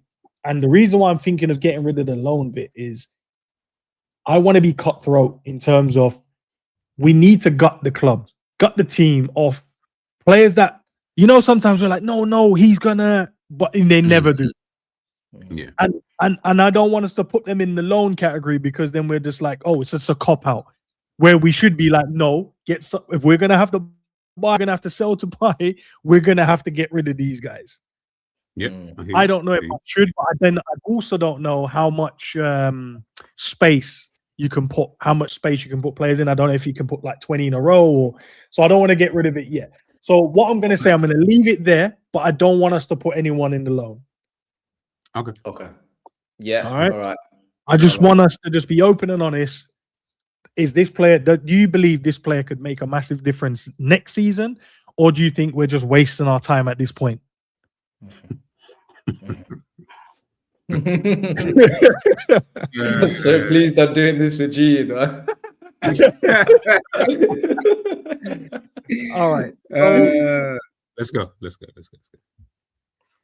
I think the goalkeeper. Let's start with the goalkeeping union, right? We've got 4 goalkeepers. Yarosh will be back next season. Obviously, Mamadashvili is going to be. He'll probably be the number 1. I don't know if he'll be in the number 1 next season or not, or it might be. It's time for him to step in to be number 1, or Allison stays, and then it's the following season where he becomes the number 1. We can't keep 4 goalkeepers at the club. It makes no sense. Mm-hmm. Who are we keeping? And who are we getting rid of?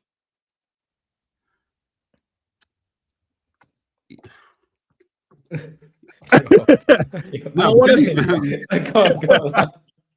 It's because he said to get rid of the loan thingy majig, because he said, we can't use the loan. Obviously, I'm like, yeah, obviously, I would use the loan for somebody, because I don't think Liverpool would look to really sell some of them, but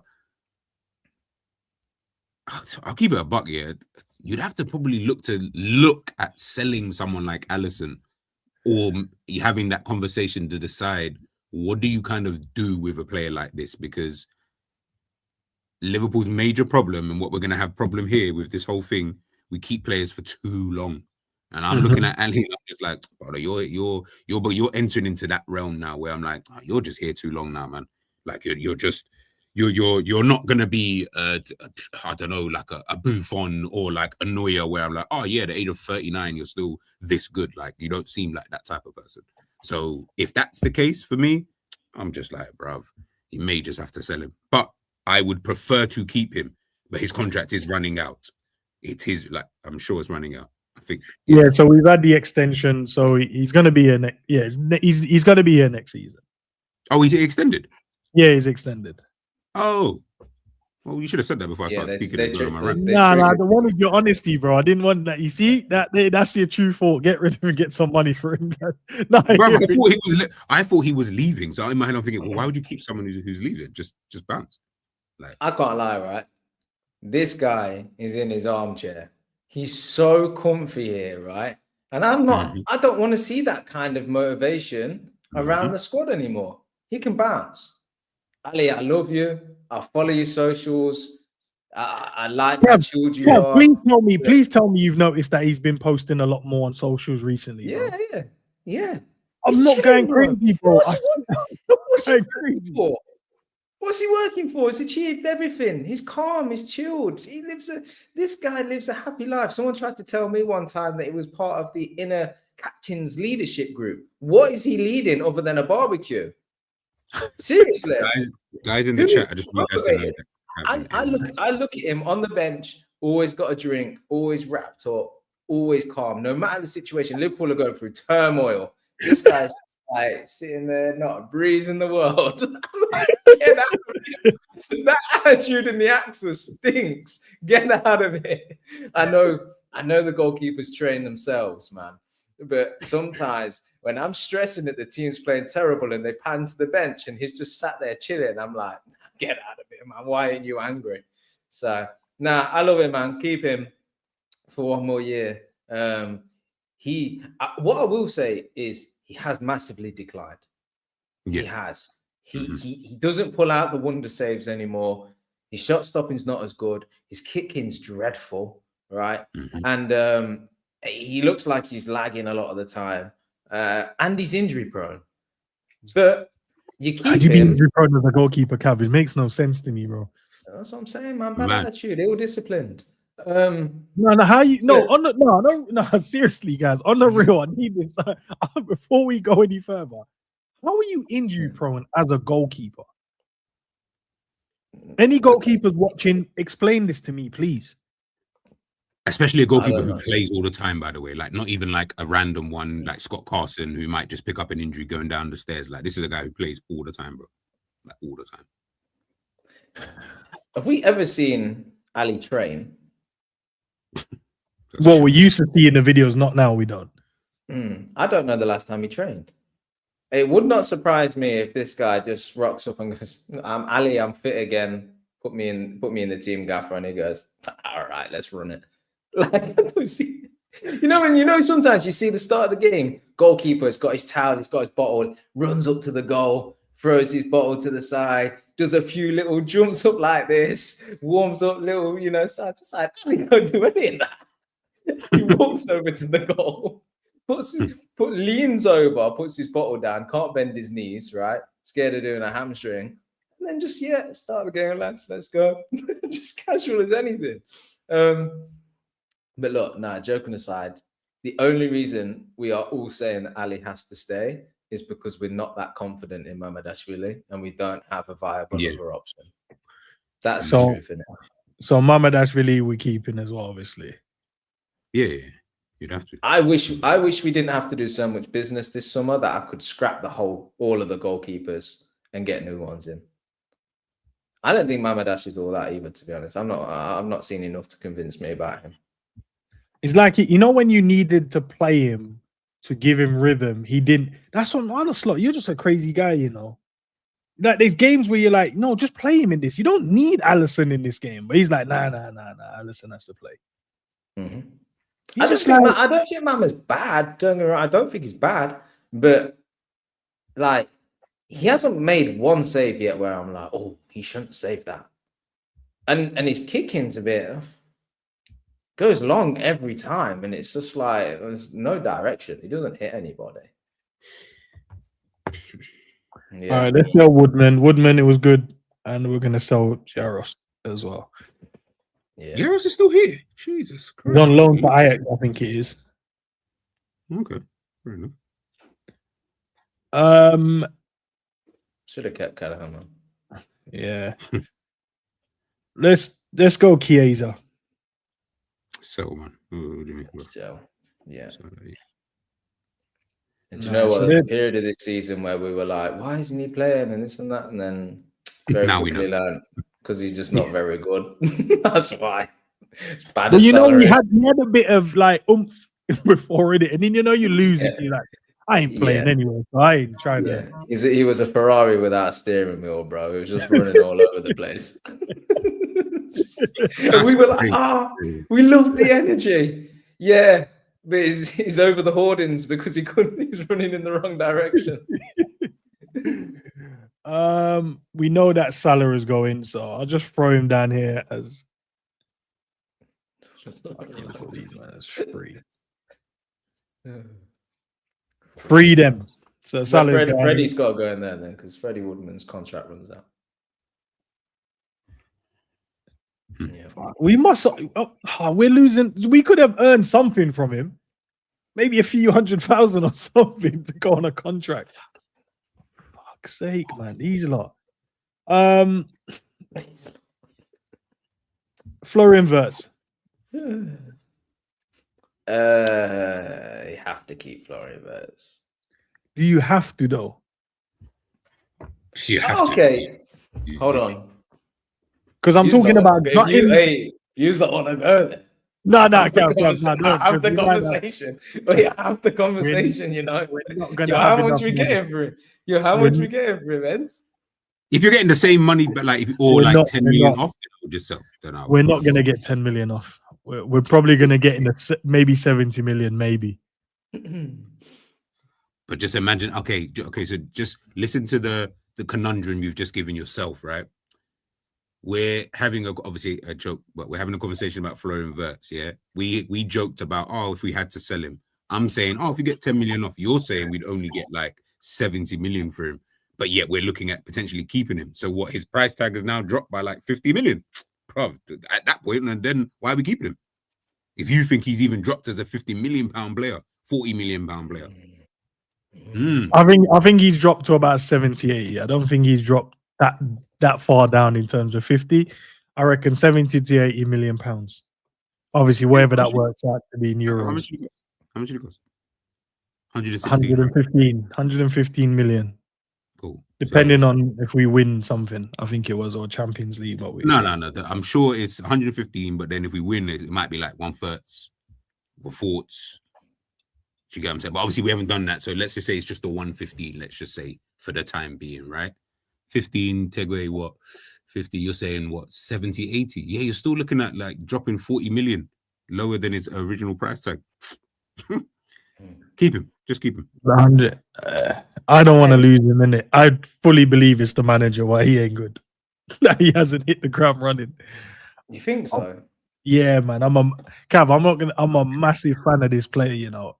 It hurts me to see when people cuss him. And I get it, because I'm not stupid. I've seen some of the games. I'm like, bro, get off the pitch. Why are you even playing?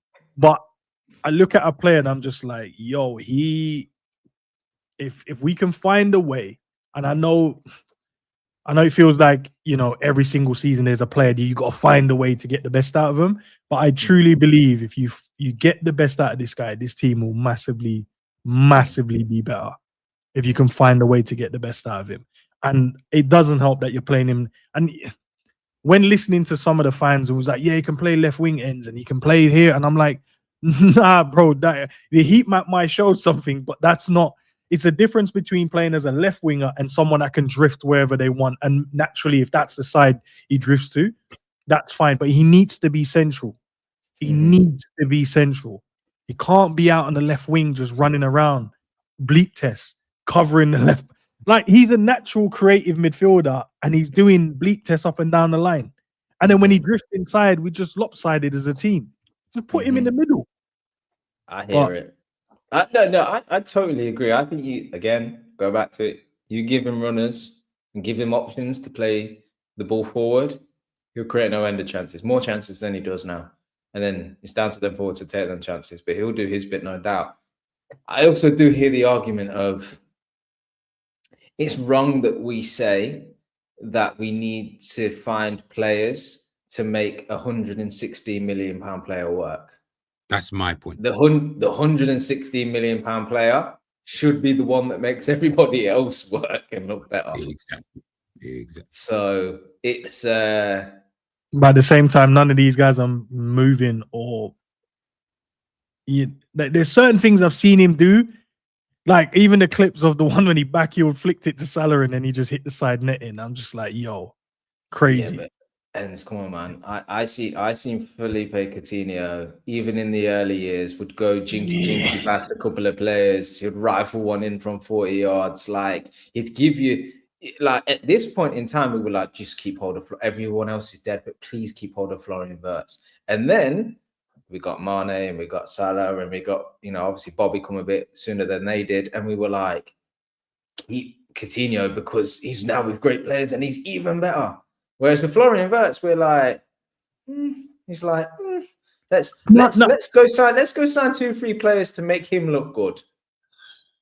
Nah, and I'll be honest, Kev, if you're for me, the sign of a non-elite player is that's the biggest sign. I don't know any elite player that I've ever looked at and said, oh yeah, but you know what?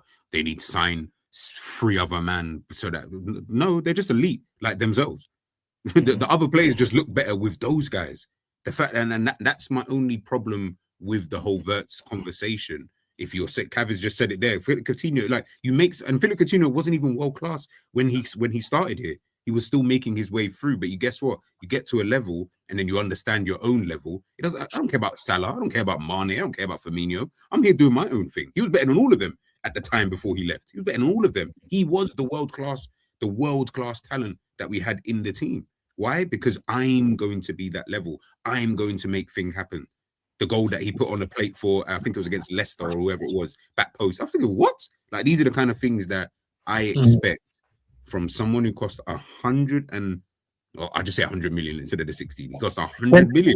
And we're asking, let's sign 3 man. Bro, that's... Can we look at let's not lie and say he hasn't missed easy chances this season. No, he has in the nonchalant things. I wouldn't disagree with that. But I'm saying, I'm looking at least Coutinho had a settled position in the Liverpool system, and they knew exactly what they needed to do. If we're talking about a season where Florian Wirtz got bought as a 10, and we put him in a 10, and he's been underwhelming, there's no arguments from me. Not an issue. The fact of I'm watching him play left wing, right wing, and false 9, that already is giving me alarm bells. And I'm like, I can't fairly judge him. I'm not saying I can't say, look, there's games where you've not performed and you should have scored goals or do better with the ball here or be a bit stronger here. But for a whole overall season look or aspect of the season, I'm like, you've been misused. You haven't been used in the right positions for me to go, yeah. For an example, Sobo played in the 10, in the title winning season. Most people was like, yo, if you're going to be in the 10, you need to create and score goals, but his work rate. So we kind of forgave him for that. But he played the whole season in that position. So we could go, nah, you're not good in the 10. We love you in the team, but you're not good in the 10. We have not had that for Florian Wirtz yet. That's my only issue with it. But I would never discard the fact of, there's chances he should have scored, or I'll never discard that there's, moments when he should have been stronger or not turning up in certain games. I can't do that. But when me and G did a stream the other day, and I was like, if he plays on the left wing, which he ended up doing, what is the expectation for him against PSG if he's on the left wing? Because literally you're asking him to do is run from the left, run inside, and create and work some bit of magic. If we can get the ball. Ends. I'm on your side. I am on your side. Right? You sound like what I said to I've chosen to play devil's advocate, so I've got to stick to it, right? I hear what you're saying. Liverpool are crap. We're playing PSG, arguably the best team in the world. He's out of position. I hear all of that. But he's Florian Wirtz that won Player of the Year over in Germany, that bads it up for Germany's national side, off the left as well, I hasten to add. And he cost 160 million. Liverpool put their eggs in the Florian Wirtz basket and said, over to you, sir. We've invested in you. Please come and create for us. Show us something, okay? So what I'm expecting, walking away from the PSG game, is going, we lost that game because our manager's shit. We lost that game because so-and-so and so-and-so is shit. But Florian Wirtz, though, can we talk about how he was still good? How he was still great? He did 3 chances. Nah, I thought ends. I've just looked. I'm just saying, off the left wing, he He's created playing- 3 chances for the man. Them. I'm just saying. They're not chances, ends. Come on, Hey, man. He no, played a chances. through ball Oh, this is- or whatever. They're not chances. They're Nah. chances. put If you get a stats tighter down. goal, no, we're using the stats. We got to use them. They're not chances. Like we have to I love the claim fact those this is chances. not It's me the now. only time we went forward, right? I've just had a look. Florian Wirtz has had 44 appearances for us this season. I would say. How many of them in the finished- 10 though? Huh? How many of them in the 10 though? I don't care. Wait, right. No, but you have. No, But you have no. to. Okay, No, Enz, you why have do you have to care? Why No, do you have to no, care? no. Why do you Because He drift. I'll tell you what, right? I tell you what. He start on paper. He's on the left. I'll give you that granted. How long does he spend on the left? Because I see him in the middle. I see him on the right. I see him in the six. Yeah, but then the other side of the game, Cab, when we don't have the ball, he's gonna do more work going the other way because he has to vacate a position because we're using him in the wrong position. So now So the conversation then we're is wasting his he energy ain't in the fit wrong enough. areas. Though. The conversation then No, is it's not fit enough. He's just not. he ain't got the physical to do both sides of the game. Okay, fine. If we're going to invest 116 million into our creator, we need to say he don't do any running back. He gets the Salah freedom now. Salah had that for years. I don't think he now 'cause needs he that. can't do that.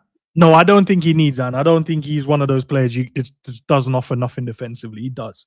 But I'm just saying, Yeah, but if his you're legs are gonna- cooked by Niaz. no, That's no, what but you're saying. if the expectation for him is I need you to go and create magic and you need to score goals and you need to get assists, well then put him in the right position then. And then if he has a run of games not doing what we think he should be doing, then there's no argument from me.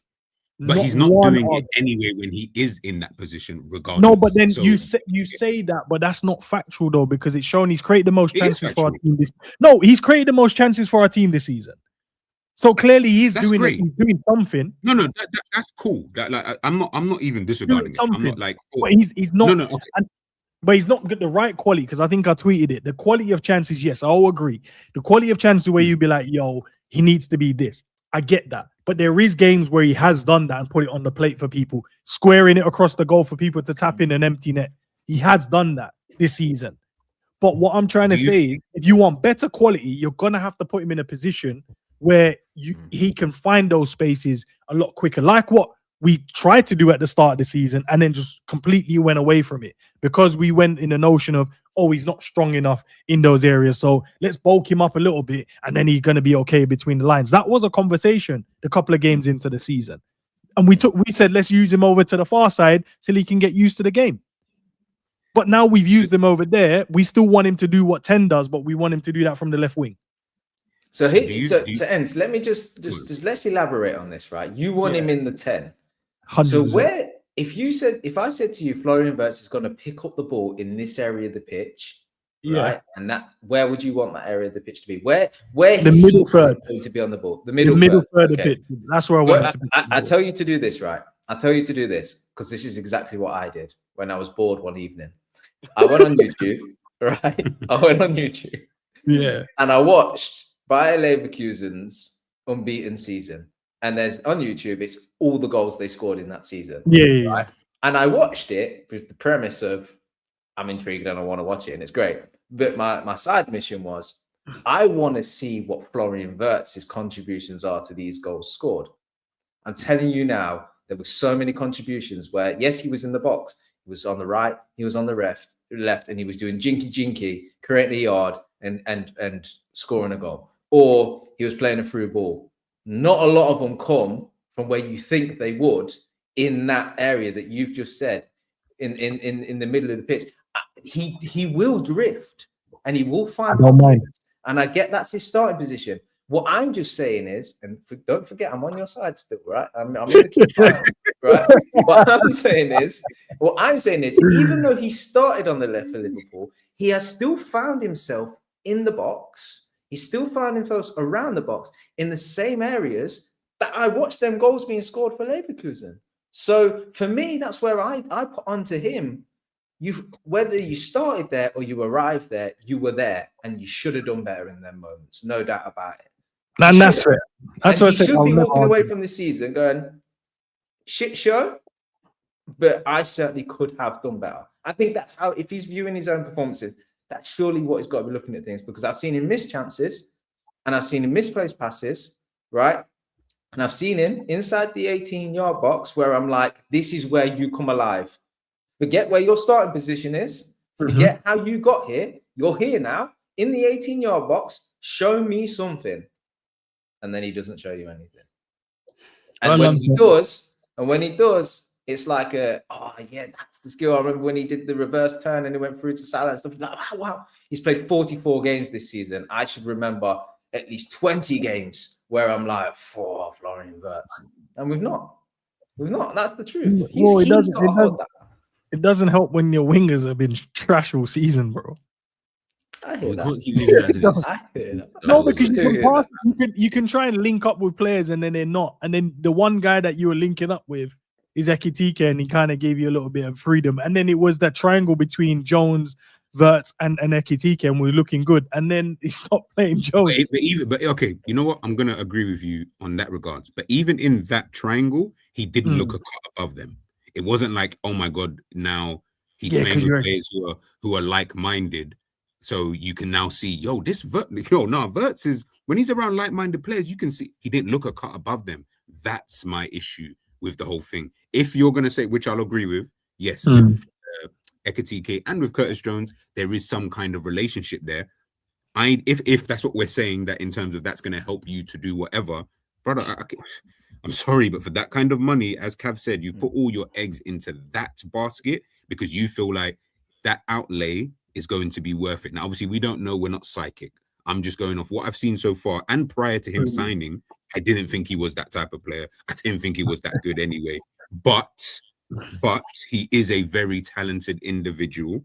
But you've signed him now. And I'm like, bro, I'm sorry, but there's so, like, Morgan Rogers has done better than Florian Wirtz. Elliot Anderson better than Florian. I'm like, well, that doesn't make sense, because they should be players that we should be looking at in terms of supplementing you, not players that we're looking at and we're like, yeah, man, you know what? We might have to have a midfield three that doesn't involve Florian Wirtz so that we can have an Elliot Anderson and a Morgan Rogers. That doesn't make sense. You should have that.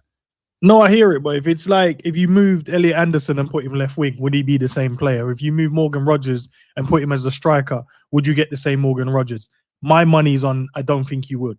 Because you're playing, but none of them can play that position. Florian Wirtz can play that position. No, but you say that, but no, he didn't play left wing. He was just playing as a left centre midfielder or a left-sided attacking midfielder. I know, but here's the problem. I know you're gonna say that he's not asking him, but that's where you've put him. So when it comes to the other side of the game, which no one's thinking about, is the defending side of the game. Who do you think has to go out there and help when we lose the ball? He has to do that.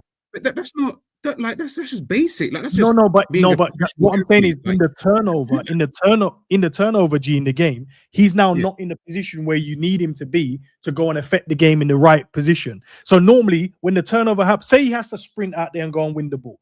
We win the ball back, but it lands to Cody Gakpo, for an example. Now you got Cody, but you've got Salah making a run, or you might have Eki making a run. But now he loses it because he doesn't have that decisive pass that you think, oh, if only Wirtz was there, potentially we would get a better outcome. My money's on we would get a better outcome based on what I've seen this season. But that's what's happening. So even though that's not what the manager is telling him to start from, it's the other side of the game. When we lose it, we've now got to transition back. Now we've won it back. Now it's about quick. Who do we give it to? Right. Who's in the best attacking position? Oh, we're going to have to give it to this guy, Salah. We're going to have to give it to Gakpo because Wirtz is now have to go and do the defensive side, which is, even though you're playing on the left, I don't expect you to stay there. But when we defend, you need to go back there. Now we got the wrong players in the wrong position when we need the right players in the right position to make the best options. And that's why you kept seeing a lot of the turnovers this season hasn't because of him where he's lost the ball. It's normally because of one of the other two, because we've given them in the right position, but then they've made the wrong decision with the ball. Where I'd rather him get it and then see what he can do. And if he was messing them up all the time, gee, I'm not arguing with no one, bro. Like, yeah, waste the money. But I haven't seen that yet. I need a handful of games in that midfield, a handful of games of him making the wrong decisions in that position. And then, I'll be like, all right, cool. That's it, innit? It is what it Should have is. just signed Musiala when you had the job. I don't know why he was all faffing about it. He was injured, G, at the time, bro. That's why. Yeah, I'll take an injured Musiala. Look at it, bro. Musiala come back all of a sudden. This guy's just on job. But anyways, I digress. And again, I'm on your side. I like the player. No, I like the player. No, I like the close control. I like the fact that he's able to dribble around his man. I like the fact that he'll try that intricate pass. I like the tiki-taka, but that's nice stuff. We need explosive. We need for you for it to result to something. I hear it. He ain't done that enough this season. And look, Isak stays fit next season. Isak keeps making intelligent runs, and Florian Wirtz finds him. Great. What happens when Isak gets injured? Do we see this Florian Wirtz again? Is he going to take the reins for this squad? Is he, whatever striker we put in, is he going to make them better? My money's on yes. Okay. I believe in him enough to build the team around him. So I'm right there with you. And all I'm trying to say is, there's a little bit of anxiety in me that this is a guy that did well in Germany for a club that he's been at for most of his career, and a side in particular that was great enough to go unbeaten, that had a striker in Boniface and willing runners in I think it was Grimaldo and Frimpong, and he looked good. But there was a lot of other good players in that team. Yeah, like Xhaka massively. Xhaka was a massive part of that. Exactly. That's it. That team was allowed him to excel. And what we're saying is, bro. What we're basically saying is to get the best out of Florian Wirtz, you've got to build the team around him. You've got to have 10 players around him that facilitate him. All right, well, this is Liverpool, and that probably ain't going to happen because we can't afford to go out and buy all them players to facilitate Florian Wirtz. So at some point, he's just going to have to find a way of excelling in this team. And for me, he's been dealt a shit deck of cards this season. There's no doubt about it, with the manager and the tactics and playing off the left and not having runners and all of that. Don't take away from the fact that, when you're in the box, score the goal. Make it happen. I can't. If I'm Florian Wirtz, it should not be acceptable, no matter what the team setup is or what the tie is, to be walking away from 5-6 games on the bounce. Not really done anything. Not the best player on the pitch, by the way. Not really. You tell me statistically who created 2 or 3 chances. I remember one of them, right? And that's it. And that's acceptable from £160 million player. We are more excited about Rio, a 17-year-old coming on the pitch, right? He's played three starts. He's got 2 man of the match awards, right? Or it might be 3 and 4. It was one of the games he hasn't, basically. Them games Florian Wirtz has played, by the way. So if you've got Rio coming on and playing that well, and you've got EKITIKE playing, right? And you've got Florian Wirtz, why ain't Florian Wirtz man of the match then? Why are you going to say something? No, because why is Rio man of the match? No, because the commentators are gassed in it. The commentators are gassed, bro. They're the ones who pick him in it. So they're like, who cares about you scoring a goal, bro? They're like, no, give it to the kid. He's young, he's energetic, he's doing his thing. Throw it to him. But by the same token, this league, all the best players in world football are not in this league, and this league would be desperate to lift up one of their superstars. They will be desperate for Florian Wirtz to do well because they need that for their own marketing. Florian Wirtz, the Everton game is coming, bro. Don't let me down. Yeah. I know. Mark my words. He will not score. He will not assist. And you'll say he created 3 chances though, and I'll go, I don't fucking care. It's 116 million. He's scoring a derby. Yeah. No, but that's the thing, though, innit? Like, look, you can't have it both ways, innit? I get it. You want him to score, you want him to assist to say he's had a good game. I'm like, well, if I've given my teammates opportunities to score and they've let me down, what do you want me to do? No, and this is ends. When you say that. No, what do you want me I'm not to a do? stats guy. I'm not a stats guy. You say to me, we always agree on that fact. You ain't got to score or assist for us to say you've had a good game. We agree on that every time, right?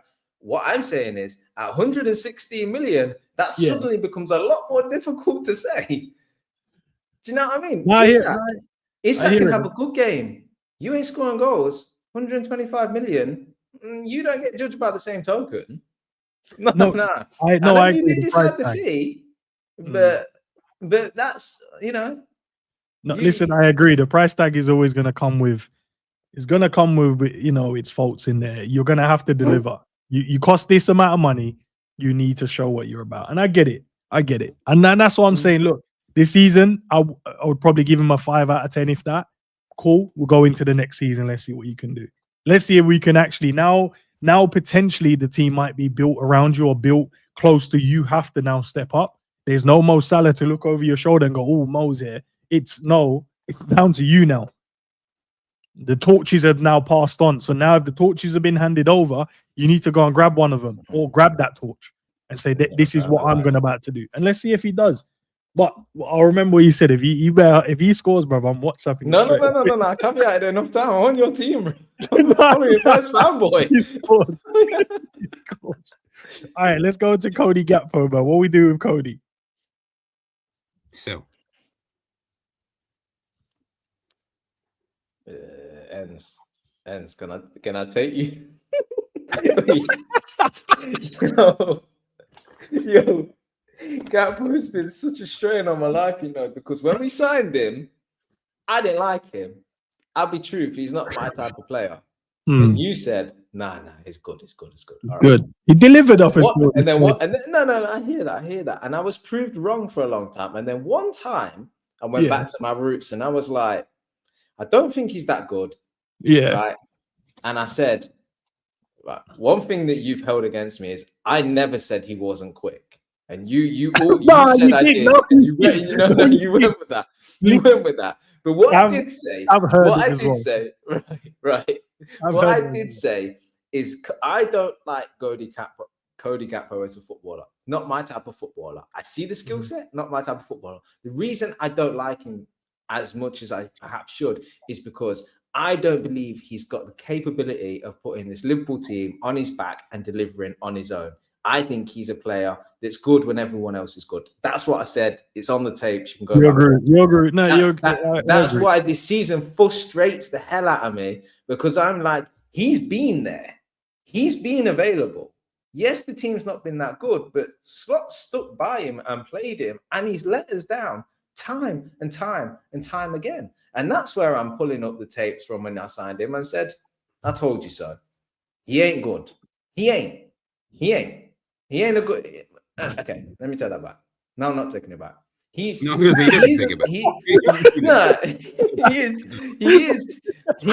pretty quick and he is strong and he's got a shot on him. Don't use it all the time, though. Yeah, I mean, like, it's not a superstar in my eyes. He's not a superstar. No, Kev, there's games, right, when I've seen Cody just put it on and he's just on it. I'm like, can you not just do this every game? He's winning the ball, he's dropping, he's running past players, brushing them. And I'm like, can you not do this in every game, bro? Can you not just mirror this? Go and watch every one of them games back or watch that particular game back before you play it and say, I need to do this. But he doesn't do it. So I am with you on this one. I would sell him to get some money. We've had so many conversations about him. I remember when we played Man City one time and the ball, Trent diag over to him. He stood strong. He rolled Walker and he burst the byline and it mattered to nothing. And I said to you, ENDZ, if he can be that strong against Kyle Walker and be that good positionally and manage to bring that ball down and roll forward, why does he need to do it all the time in that moment? If he's capable of shifting it and putting a good cross in, why isn't he doing that all the time? Although he does, to be fair to him. But why isn't he doing more effectively? If he can shift it and shoot, why isn't he scoring more goals then? I've seen him, right, take players to the byline and they can't live with him. He's strong, he's powerful, and his movement's so quick. Why aren't you doing it all the time then? He's showing you in moments that he's capable, but he's just not consistent enough in trying these things. He's so lax and accepting of the situation rather than trying to change it. And I've seen it from early, right? Because and that's why I said, when the going gets tough, he ain't the player that you're going to call upon. And he'll be good when everyone else is good. And he'll have moments where you thought, oh yeah, we can clap, you celebrate him. But you won't put all your money in the bank of Cody. You just won't. All right, so we're making some money. We get some money for Jaros. We get some money for Chiesa. We get some money for Cody. All right, we need about 8 players, I reckon, this season, but we'll see, man. Obviously, we're gonna have to keep Eki. So put you there, my G. See you back. See you in a year's time. Gravenberch. Nah, don't lie. I'm putting him in. I'm putting him in here, bro, and you guys can discuss it. I think we should keep him. Yeah, I'm not going to say too much. I think he has been the biggest disappointment this season for me. From what I expect of the player and what I know he's capable of and how much I like him as a footballer, he's been the biggest disappointment. I had so much hope for him this season, so much expectation. I thought he was going to ball out as one of the best midfielders in the league again. And he's been one of the worst. Do you know, comparison to like all of the midfielders in our team, I think he's got one less goal than I haven't checked Vertz's. I need to check his one. But compared to Mac, Sobbo, and Jones, I think I did check Flows as well. He's on 4 goals and he's on 4 goals and 3 assists. Yeah, he's on 4. Gravenberch is on 4 goals and 3 assists this season in the Prem. Is that all in Prem? I think because Flo's done 4 goals, 4 assists in the Prem as well this season. I think. So, and the only person, the only midfielder to have more goals than him is Soboslai. And I look at it and go, he hasn't been the one that's been able to play the most advanced. Yes, he stepped forward a few times, but he hasn't. It's not been down to him in it. Him being, I'm going to be the more advanced midfielder this season. So do you kind of give him a little bit of reprieve for that the output from a midfield standpoint, or nah? No. I understand his position has been slightly more license to go forward. I hear all of that, but I know the talent. We've seen it. We've seen the fact that when he runs with the ball, he's hard to dispossess. He can let the ball roll across his body. He's got good close control. He's gangly. He can sort of get out of situations when you don't expect him to. He's got everything to be a dominant midfielder. And then he ain't. And that for me is like, I get the tactics. And I said earlier on, you need runners further up the pitch. And I hear all of that. It's not going to take away from the fact that I just expect more from this guy. And I mentioned it earlier. I watch him in particular, probably because I'm so hypersensitive towards it now that I'm a bit like, I see so many basic errors from him. And I'm like, Jesus, you got to constantly build from the game, but you're starting off on such a bad footing because that's the wrong decision. That's the wrong decision. That's the wrong decision. And the team's, possession's breaking down. And then it's like, he might improve. And when he does, you're like, how come we just started like this? Is it, do you think it's down to the initial setup of what the expectation for him in the game? Or is it bad decision making from himself? So, normally if you go, right, I'm going to play in the 6 and then I turn and lose the ball, and you're like, oh, come on, that's down to you. Your job is to be in this situation, but you've lost the ball. Or maybe you're in the 10 and you've turned and you've misplaced a pass. You'd be like, well, the system's put you in the right position, but you've made that error. Yeah, so I think because of the lack of structure that Slot sets this team up with, that every player can kind of just do what they want a little bit, especially in the midfielders. It gives him so many options, he doesn't know which one to take. Whereas last season, it was like, you are the most defensively minded. You shield in front of the back 4. The ball goes through you as we progress out. If make sure you don't get dispossessed, and if you can progress up the pitch, do. Otherwise, play it out wide because you've got the likes of Trent and Robbo that are going to create from the wider areas and so on and so on. So it felt like, okay, I've just got to do that, and that. And then I'll just excel in doing them things. Whereas this season, it's like, do everything. And it's like, well, I don't know whether to take that option or that option. And sometimes I do that and sometimes I don't. And sometimes I press up the pitch and then I'm, fucking lungs are bust running back. Sometimes I sit and I play it forward. And he's just been given almost too much freedom, if you like. And he needs now re-coaching in my respect. Got all the talent, all the ability, but you just love for him to spend a bit of time with like an ex-pro that played his position. Like spend time around like a Paul Scholes or a Seedorf or an Alonso or players that played in that position that would just coach him through how you positionally just make, stay in the right areas and know when to go, know what the triggers are, when to do what and stuff like that. You know, Thiago would be a great coach for him. You know, you can imagine them just spending time together and him fine-tuning his game and improving again. I think he's almost gone backwards in his coach development this season. So I do put it down to a lot of this down to instruction or lack of, to be honest with you. Yeah. Why is it? Yeah. Obviously, we're talking about these players and that. I feel like we're not giving them any level of responsibility. Like, I hear what Cav you're saying about like Gravenberch. You've just been shit this season. I don't feel like that's even that much to do with the manager. I just think you have actually just been poor because the manager can't legislate for you being out of position. The manager can't legislate for you letting runners off your shoulder. The manager can't legislate for you potentially. He can't legislate for any of that. That's all on you, and you just not being, would I say, switched on in those kind of moments, and it just becoming like a consistent kind of thing. And I feel like we did the same thing with Florian Wirtz. We're doing the same thing for Gravenberch, which is top players don't need others to be top. They are just top, and if they are all together, it just works together. He's not a top player though yet. He's not there yet. No.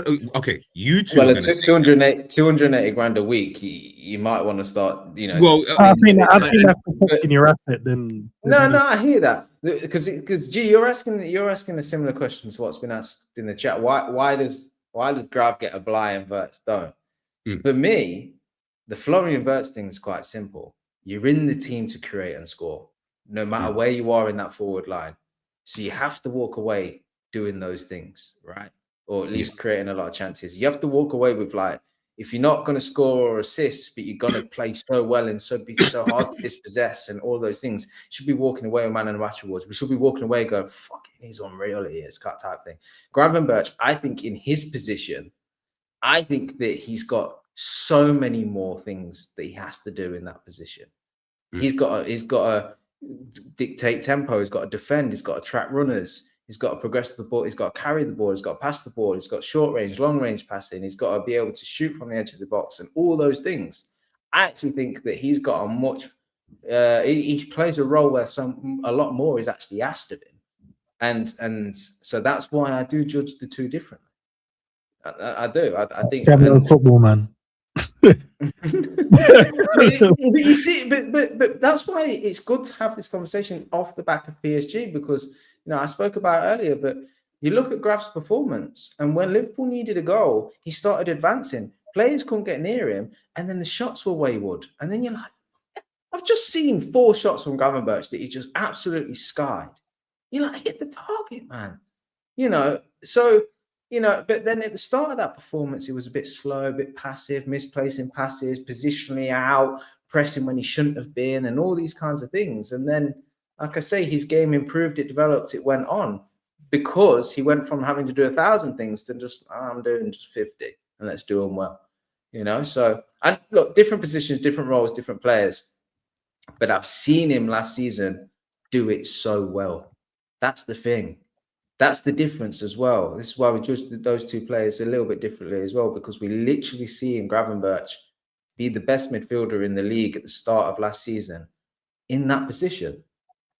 And that's the thing. We've got the evidence now that he can do that. This season, I remember we were praising him so much last season. We had a conversation so many times off the back off of games. Don't worry, he did win Young Player of the Year, so no one cares what you think, G. But we were talking about, we praised, how often did we praise him actually for his defensive work? Actually, for the fact he tracked runners and he'd block, when the centre back got caught out, usually Canate, he'd be the one there that then intercept the pass or would cover it and block the shot off and stuff. It's just like this season, everyone runs behind him, he doesn't track them. That's got nothing to do with you now being asked to progress on the pitch. You're in the position. When you're in that position, that's your role, and you didn't fulfill the role. And last season you did. So that's where, yes, he has to, going back to it, G, he has to be criticised for that. Now Bob said, Benz, why is that Palace fan so loud? Is the game finished? All right, Isak is gonna stay, right? We're all calm with Isak staying. Yeah. Yeah. Finger. Don't Cam. What do you mean No, he's staying, bro. We got to give him a season at least. Give him a season, Cam. Look, I'm gonna stop talking soon because I already know I'm digging myself a hole. But when we just before we signed him, you and I had a conversation on stream, and I said I like Isak. Yeah, and I like the fact that we're spending big money, and I think he'll do well and Verts and stuff. But I'm not solely convinced. If you've got that, the thing I said to you was, if we've got that kind of money to spend, I think we should be looking at other options outside of Isak. And the obvious one at the time, which people have obviously continued with to go on to say, because he had a good season, is Julian Alvarez. Yeah, and we said it at the time. I was like, yo, you got 120 million to spend. Go get me Julian Alvarez, because he just feels a bit more like a Liverpool player. And in his skill set. Now, at the time, we were saying Julian Alvarez kind of makes sense. I'm not sure if you could get him if it was feasible, if that was really an option. But let's say it was. You could understand how he would do well at Liverpool, right? And the skill set that he brings. Isak was almost like a new entity for us, a proper number 9. And I was like, that could blow and explode and he could be great. Or it's the complete opposite. And it's a bit like, this just don't quite work. And I'm still, because he's been injured and we've not actually really seen it yet. So it's not that I don't want this to happen. We've just generally not had the sample size to see. Still a bit unsure as to whether Isak is the guy that leads Liverpool's charge to Premier Leagues and Champions Leagues in the near future. I don't know. I know what you mean, because you would expect a better start to his Liverpool career than what we've seen. I just remember the promo videos, and I remember saying, yeah, you know what, he's got his head down. He's like a bit of coming in as a bit of a vendetta. It's you want to do all the talking, I'm gonna show you, and then the season's just like, oh, God, where did that energy go? Do you know what I mean? But don't get me wrong. Start banging goals at the end of the season and start celebrating with the gun fingers and doing them ones, and brings the personality back. I might be able to just be a little bit more convinced. Hey, I'm a fickle fan. I never said I weren't, man. G, we keeping him then, yeah? Yeah, come on, man. Yeah. All right. Go ahead. Trey. I keep Trey. You said we can't. So are we just? We're not allowed to put anyone in. Bro, nah. It's no longer called loan. It's called free now. It's no longer loan. In fact, no. Actually, how old is Trey? I want to say 18, 19, 18. Then I'll probably say no. You do what you did with Konza. You just sell and then. I'll do what you did with Konza. Sell and then just have a buyback clause, 2 years or whatever it is, and then just do that. I think he should play next season, bro. Are we doing what we would want, or what we think? I don't care what they think. It's what we think the squad, what we want to keep in this team going into next season, and then we can see what that team is. Awesome. Yeah, awesome. I'm keeping him, man. Yeah, I'm keeping him as well. I don't like that, G, man. But I hear it. We've got the harsh truths has to be there, innit? Is he gonna play likelihood? No. By the way, me saying to sell. That's why, obviously, if we had loan would have been an option. But because you're saying that's not an option, I'm just looking at the landscape. I'm saying he's never playing. Let's keep it a buck. Let's be honest. He's not good enough to start. He ain't gonna start. So why keep him here to get the same minutes he's getting now? He ain't even getting those minutes. He's good enough to start, though. No, he isn't. Listen. I think Trey is a cold. Don't mistake what I'm saying. That I don't think. We're listening. But to start, okay. So that means I already know now that expectation of what you think Liverpool must be massively dropped. If he's the one you think, oh no, he's good. Trey. No, I just think his age is a factor in it for people to think about. But I think his natural God-given talent and how he sees and plays the game, the only thing that he needs now for me is just to fill out. I think he's a very, very, very good player. Okay, so even if we're saying IQ, that footballing IQ is immense for me. He makes the right decisions all the time.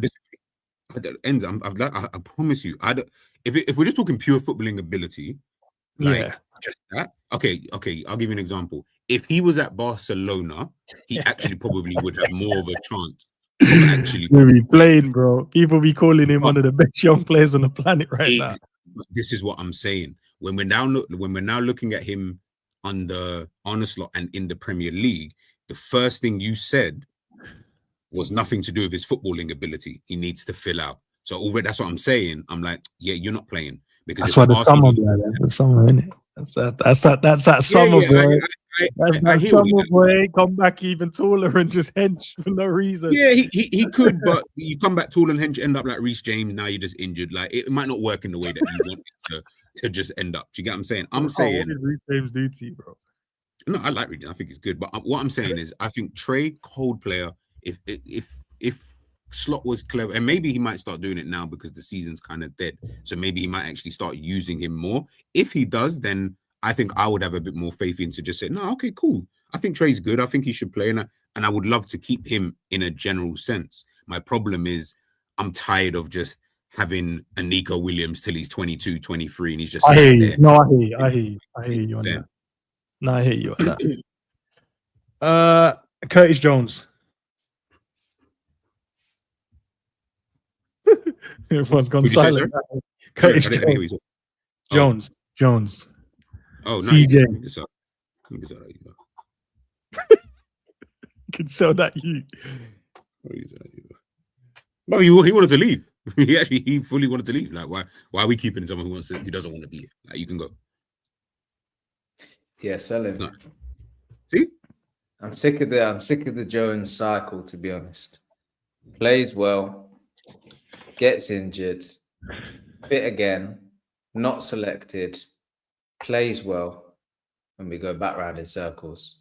At what point is this guy just going to be the player that consistently performs for us? Mm-hmm. Because if we don't believe he can be that, then we might as well cut our losses. Because I think this cycle just continues with Jones, and that ultimately ain't good enough. Because if he's always available and it's when you pick and choose him, yes, Sam, that's good. That's squad depth. If he breaks, if his best performances that you see it, he will do 4 or 5 top performances. If he can do that for 20, 25 games, yeah, definitely you keep him. But if he's not available when you need him, and then he don't perform when you need him to, and you go on this inconsistency throughout the season, year on year, at some point you just have to move on. And that's where I'm at with him, because I like him as a footballer. And when he's good, I'm like, he should be in the team. But we've got to move forward. Might not be the summer to do it, I must admit, with everything else we've got going on. But that is where I'm at if we're looking at him on an individual basis, to be honest with you. Sorry to all the CDL people out there, but that's where I'm at. Fairs. Endo, sell? Yeah, I forgot about that. Yeah, free, man. No, we need money. We don't need 2K for Endo, man. It's paining me the fact that Salah is going on a free and Robbo is going on a free. Now we need some money. He has to go for at least 2 million. Bro. We'll take 2 million for him. Why has he got the coldest photo on out of all of these as well? I don't know. Yeah, he needs to get out. He just needs to go, man. There's no point. Endo, we love you, but you're not gonna play. So we need players that's gonna play. Yeah, we need players that's gonna play. Joey. So I agree. Mm-hmm. I agree. Kirkers we're keeping, I assume. Do you know what? Actually, can I say something? You know, I said Gravenberch is the player I'm most disappointed with this season. Kirkes is the opposite for me. I think. Now let me say it this way. I don't want to over. I told you it's the truthful stream, boy. I'm so happy with him, you know. I'm so happy with him. I'm so happy with the signing. Yeah. Yeah. No, I'm just making sure. You know, so that fight me, we bro. know. Fight me. No. No. Come with your points. No. I don't I'm want so to. happy. Do you know why? Fight. Do you know why? He's the one player that every single week he puts it in. And do you know what? Every single game I walk away going, fair play, Kirkers. He contributed today. Strong in the tackle, aggressive, intelligent, ran up and down the pitch, didn't get injured. Okay, you'd like his chance creation to be a little bit better. But even though he knows he's not going to get that ball played to him on the overlap, he still makes the run. I walk away from most games thinking, I'm dead pleased with what I've seen from Kirkis today. And I believe he'll be a real success at Liverpool, genuinely. Because up until Robbo came along, left back spot was a bit, a bit serious at times, Moreno and this and that. And my fear was that Kirkis would be more of a Moreno than Robbo, yeah. Not now. I really like him. Start of the season, he was asked to go inverted, and the position was a bit mad what he's been asked to do. Seems to like that's changed a little bit as the season's gone on. And I think he's just got better and better. He needs to sort his hair out, though. He must be mad insecure because he keeps having different haircuts, but he'll sort that out. And yeah, I think he's great. Genuinely. He's the one player for me that comes out of the season where I'm like, yeah, you are outside the conversation for me when I'm slapping everybody else around the face. You can go to the coffee bar, no problem at all. Who did I swear for a quote from the Real Madrid president? Told Argula to stay at the changing room. He said, "Nah, you can stay out there. Let me go and cook these lot." He said, "Kirk, nah, you stay. Don't worry about it. Let me go and deal with these lot because you've been all right." No, hold on. Tell me if I'm wrong. I don't think you're wrong. I don't disagree at all. He started off the season shaky, but he done well. I mean, we just move on to the next player, bro. Like, I feel like no, you gotta be honest. No, it's not. It don't matter about being positive or negative. G. It's about the on. But when I told you when I bring this up, we have to be honest about these players. I think Kirkes is a very and has been very average, but Liverpool have been so bad, it looks better. Connor just said it there. Kirkes being our signing of the season is crazy. Does that not tell you how bad Liverpool have been, bro? When you've got 200+ million players in your team, and this guy, the guy who would look like a crackhead for like the first half of the season, is the guy that you're now, he's just been average as hell. I'm not gonna disagree. In rehab, man. He was a crackhead, but he's not anymore. Yeah, and rehab, just about he dabbles. Like, I can't lie, he's not fully sober. He dabbles a little bit. Social events, social things he does. I'm saying, like, can I say he's improved? Yes, I will definitely say that in terms of from what I saw at the beginning to now. But again, that level that you've improved to, it's the old thing of you need 75% to pass the test. You got 20 before. You got 40 now. Okay, that's great, but you ain't passed yet. So I kind of need you to get that 70. For me, man. Nice. Next 5-6 years, this Kirkes spot left back, fine, no problem. No matter what else happens, I'm good with that. Oh, okay. All right. Lucas Kumas. Who? Sell then. You don't know who Kumas is. Sell him.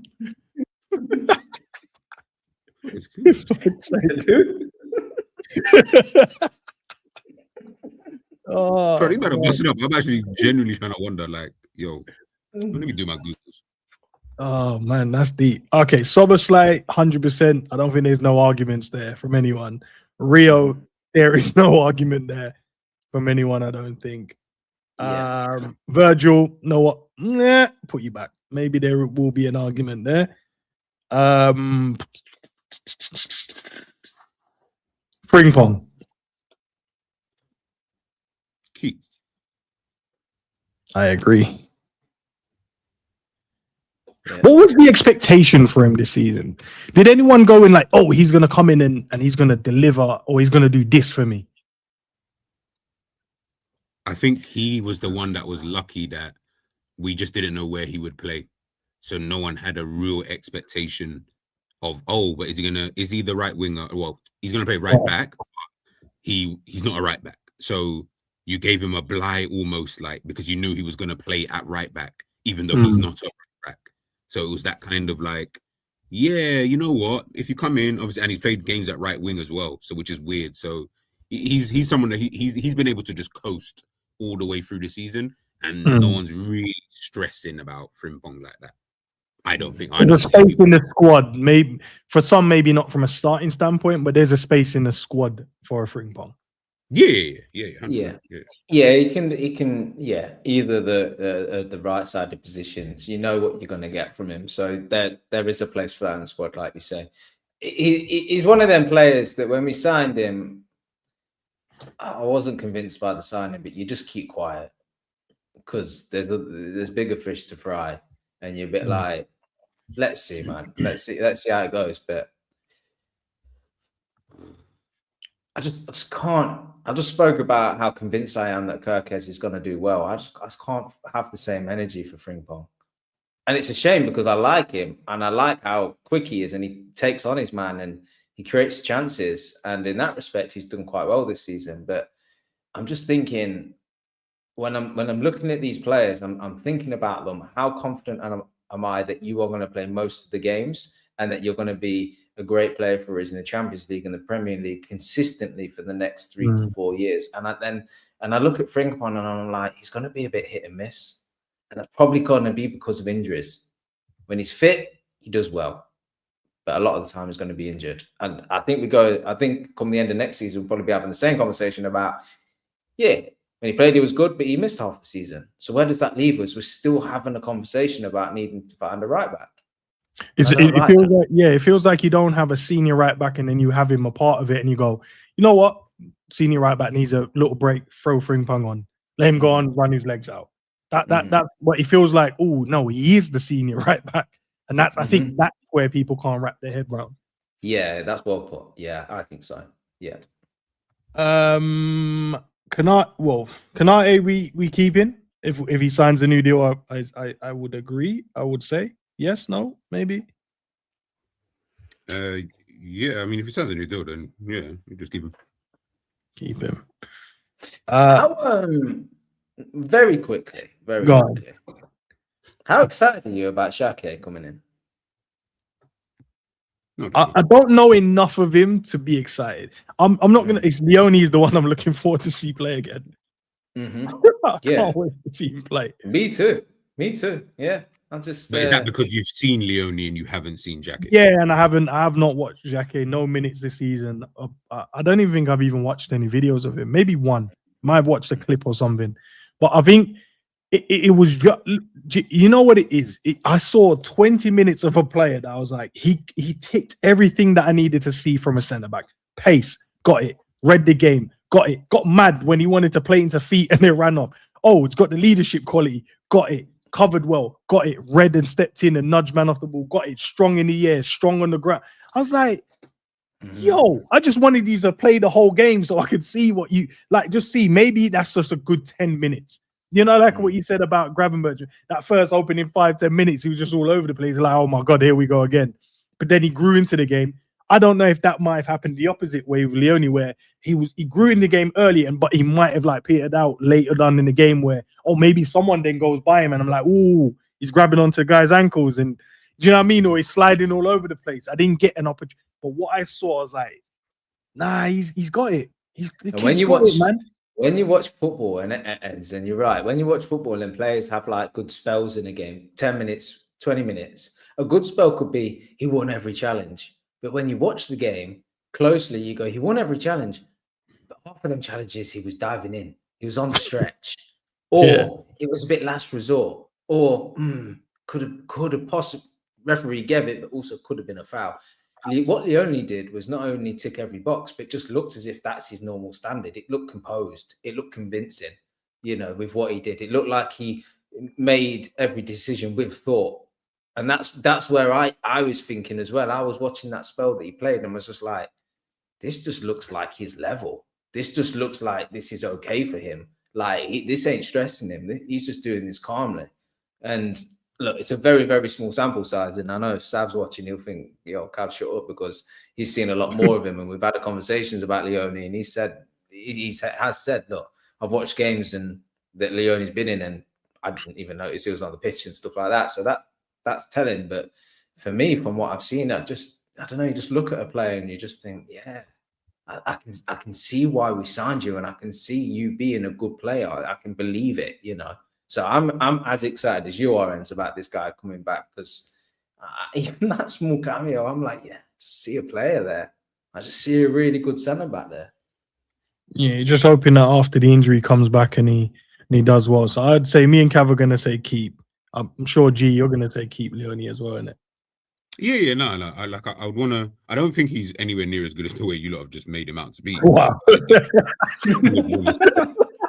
Yeah, I mean, you lot made him sound like he was like Maldini on, but a young version. But fair enough. Listen, I'm willing to see what he looks like. In terms of what that is. I actually, obviously, unfair because he's injured. So it'll be deep for me to say, but I don't know. I almost feel that Xhaka was always ahead in his own development.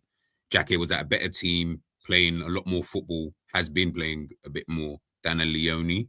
But that's not to suggest that one player can't be better than the other just because of the amount of minutes you've played. That Leone could just still be better. But yeah, I want to see what we will do though. We will get to see them both play together in a game at some point, which would be very interesting to see how that partnership works. Can I ask you though? That is something just before you move on. Yeah, doesn't that not worry you? Not really. I think obviously if you're talking about a League Cup game, then yeah, if it's a Premier League game, maybe one partner with Virgil or Kanai if Kanai does stay. Yeah. I don't. For me, with the age thing, right? Look, yes, players obviously, if you're 18, 19, 20, you're less experienced than, or least experienced than someone that's 25 to their 30s, right? They played way more games. They've got 5 years more under their belt in terms of minutes played, different scenarios, different pressure games. So yeah, for some people that might. I just look at, especially Leone, and I'll go, I don't think that matters because of his age. I just think maybe that's a plus for him, because he's got that youth side of him. But he looks to me like a player from what I saw. And I know it weren't 10 games. It was literally one game. But he looks to me as a player that's intelligent. And I feel like if, obviously, and fingers crossed, if he does, you know, and he's fully fit again, he comes back and he's ready to go, and he gets on the football pitch again, I don't think it will matter who he's alongside. With the Xhaka side, you just said, obviously, more games, better team. I didn't watch him, so I don't know the profile. I've only seen a bit part of a clip of him. So I'd have to do a little bit more research, see what his game style is and stuff like that. But I just look at Leo and I think, he'll be fine, man. And I get it. The age is going to be the thing that people worry about. So was Gabriel and so was Saliba at one point. And now they're very good defenders. They were young when they partnership for Arsenal, and then they got better as it went on. No, that I think that's probably more my point. I'm not talking about them in a sense of, I guess it depends on your own I don't know what your expectations of both players are, really. I think the energy I'm getting, not from you guys, but more from everybody, is they're looking at the Xhakes, they're looking at the Leones more of a now thing. I didn't take it that way. I was like, nah, because, I mean, you might be able to tell me one, and fair enough. In the 28 years I've watched football, I don't know many under 21 centre backs that I've looked at. Do you get what I'm saying? Where I've said that person plays for a top team, that team is good. For me, that's a red flag immediately anyway, just because of the sheer numbers of players we've seen. Now, that's not to say that they won't be, like you said about Gabriel and Saliba, in 3 to 4 years. 100%. Like I'm not worried about that. Do you know what I mean? They look like, that's why I said I'll keep Leone. I want to see Xhaka 3 to 4 years. What I don't want majorly is expectations from fans. It's always like, yeah, all right, well, if Konate, obviously, if you have to play, you have to play. But if Konate's injured, Leone's got to come in as an example for like next season, right? And then there's this expectation that he's kind of need to perform at a very close level to Konate in order for people to get that out of their psyche of, oh, well, he's good enough. Otherwise, if he doesn't perform there, all of a sudden, he's not even that good. Maybe we should sell. And but then what ENDZ is saying, bro, he's only 18, 19, or however old he is. Like, he's still a young player.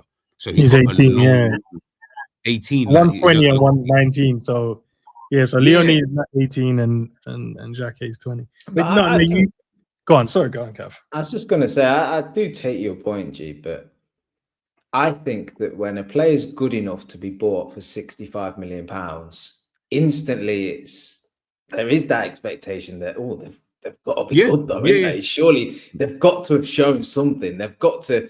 And then my expectation is that when you do play at Liverpool, surrounded by better players, that you show that same thing. Now, consistency is a different thing. As a young player, I'm expecting you to make mistakes, and I'm expecting you to have really good games, and then you might have one bad game in 6 or 7. I get that, but I'm expecting for them first 5, 6 or 7 games, do you be like, yeah, I understand why we've bought you. You actually are really good because you are a £65 million defender. You might be young, but you've played enough games well enough to convince us that is the player that we should be investing in. So that's, I take the age as a thing, but like, we literally, by spending that money, we are saying we are buying the best young centre back around. Now, I don't think that's true because you got Kabassi at Barca and these types of players and stuff. But that's almost what the fee implies, is that we're getting the best in class in terms of a young defender. So a best under 21-year-old defender should still be better than the players in the top half of the Premier League. Maybe.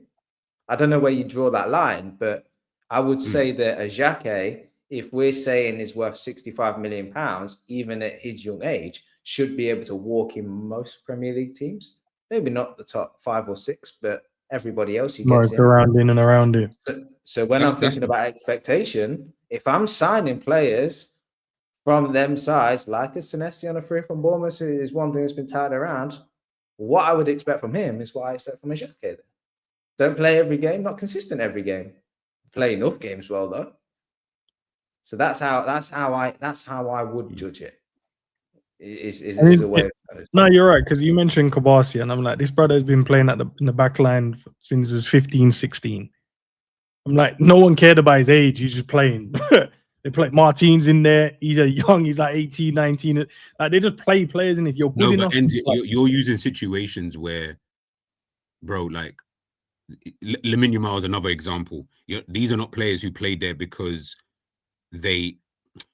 Okay, this is gonna sound. No. I know what you mean. I know what you're gonna say. Like they didn't. You didn't go down a. The only person I can think of was like a Phil Foden kind of route where you bided your time, you waited, you got to play, and then you were good enough. Like, it didn't go that way. It was, we have no centre backs. Like, Barcelona had no centre backs to play. We just, whoever the best centre back is it's Kabassi. And Kabassi had just been touted for time. No problem. And now, what you do with that is obviously then cool. Then the age thing doesn't matter.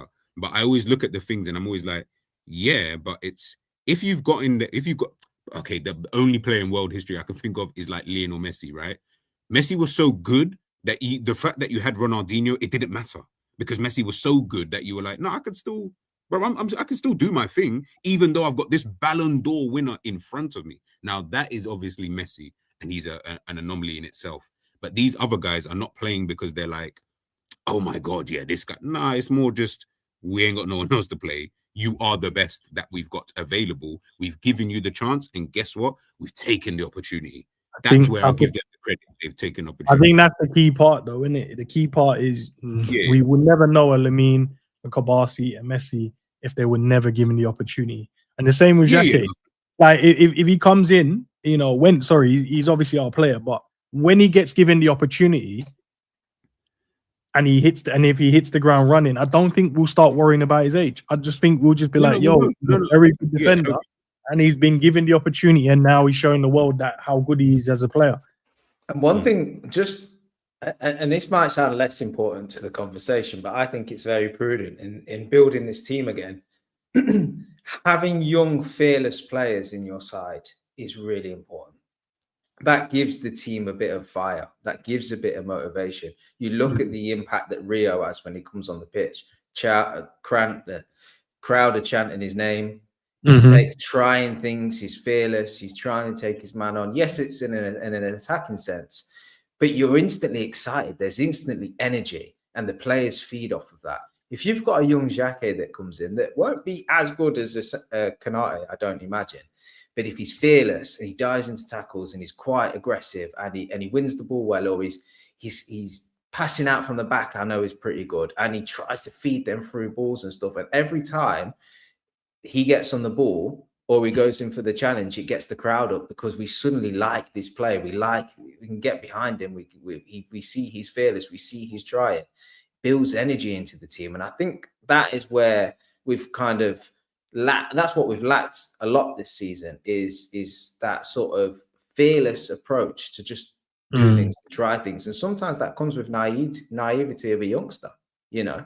And that's why, you know, when you go back to Rio, you hope he doesn't lose that.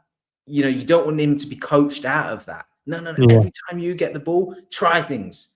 If you fail, try again. Don't get coached out of trying it, because doing that and being that fearless and being that explosive, and even if you're half successful and you walk away with goals and assists, you'll get somewhere. Just you'll nurture and you'll home in that skill set, but don't ever turn your back on trying it. And you need to have players in your team that carry that kind of attitude and energy to just inspire the rest of the side. And that's where, for me, I'd love to get to a point next season where our centre-back options are Van Dijk, Konate, Leone, and Xhaka. And then for me, yeah, okay, Virgil's the best. Konate's playing well. But this Xhaka is equally playing well, and he's young, and the crowd like him and the way he plays. Then you choose him for that.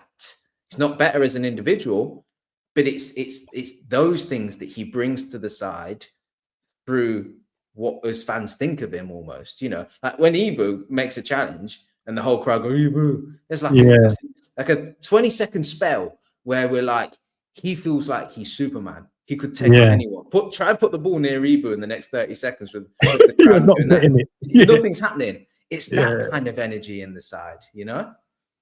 No, fair. All right. Bradley. So. Bro, that's ENDZ's guy anyway, bro. Like, no, I agree, G. That is ENDZ's guy, man. Yours is not that. This guy is all, G. He is, yeah. We co-signed the support at the start of the season. Do you know what it was? We said like all we need. No, but to be fair though, the context we added was we think he's a good player, but he has to show us on a consistent basis, and he has to stay injury free, and he hasn't done that. Just put him in there. He's in there. There's not even more conversation to be had. Virgil will keep. Let's just mess in Virgil, man. Don't worry about it, bro. You're definitely here to stay. McConnell. Nah, gee, stop shaking your head at the players, bro. Just put him in the cell, bro. Just put him in the cell. What about you, Cav? McConnell, nah. If Cav is even thinking, I'm gonna question so much, so much. Hey, what? I'm not arguing with you, G, man. I'm not using up energy to fight McConnell's corner. Nah. All right. Lucas Stevenson. No, this is your guy, and you know you want him in the bro, this is ENDZ's Yo, you should have seen ENDZ in pre-season. That's still I can't lie. Here's the thing though. I am willing to go on a limb and say I would like to see more in pre-season. And put his brother in. No, in pre-season. Oh wow, we're saving the friendly and Jesus. What a limb, nice. Can I not just see a little bit more in pre-season just to see what he? No. Yo, what pre-season, man? There's a World Cup this summer. Yeah, real talk. Shit. You guys are so harsh, man. I actually think he's a good player, you know. All right, that's cool.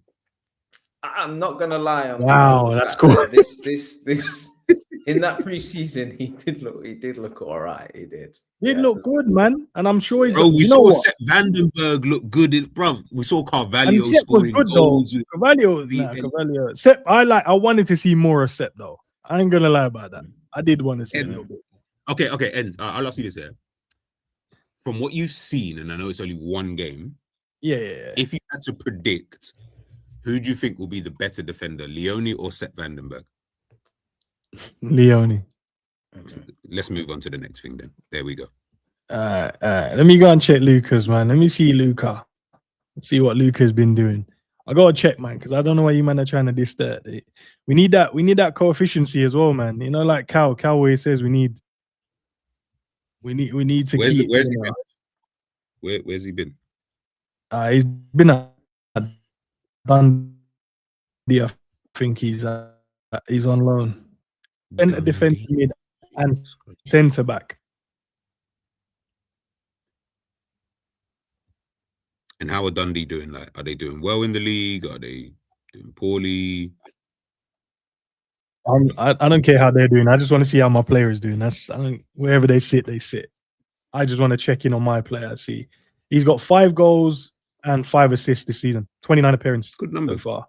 Very good numbers. Yeah, from a defender, and he can play centre mid as well. So you got that versatility there. We like versatility. Yeah, you know. Let's see. Yeah, there's nothing else standing out. But I just think I want to see a little bit more. And then, yeah. But if you guys want to sell him, I can't argue with it. So let's sell him, man. Simicas. Sell. Jeez, I forgot about him. Yeah, sell. We're gonna need a left back then. But all right. So yeah, that's what I'm saying. But I want another left back. So he's gonna come back to Liverpool and all his friends are gone. Yeah. McAllister. So Yeah. I'm with you. So off the back of a World Cup, yeah.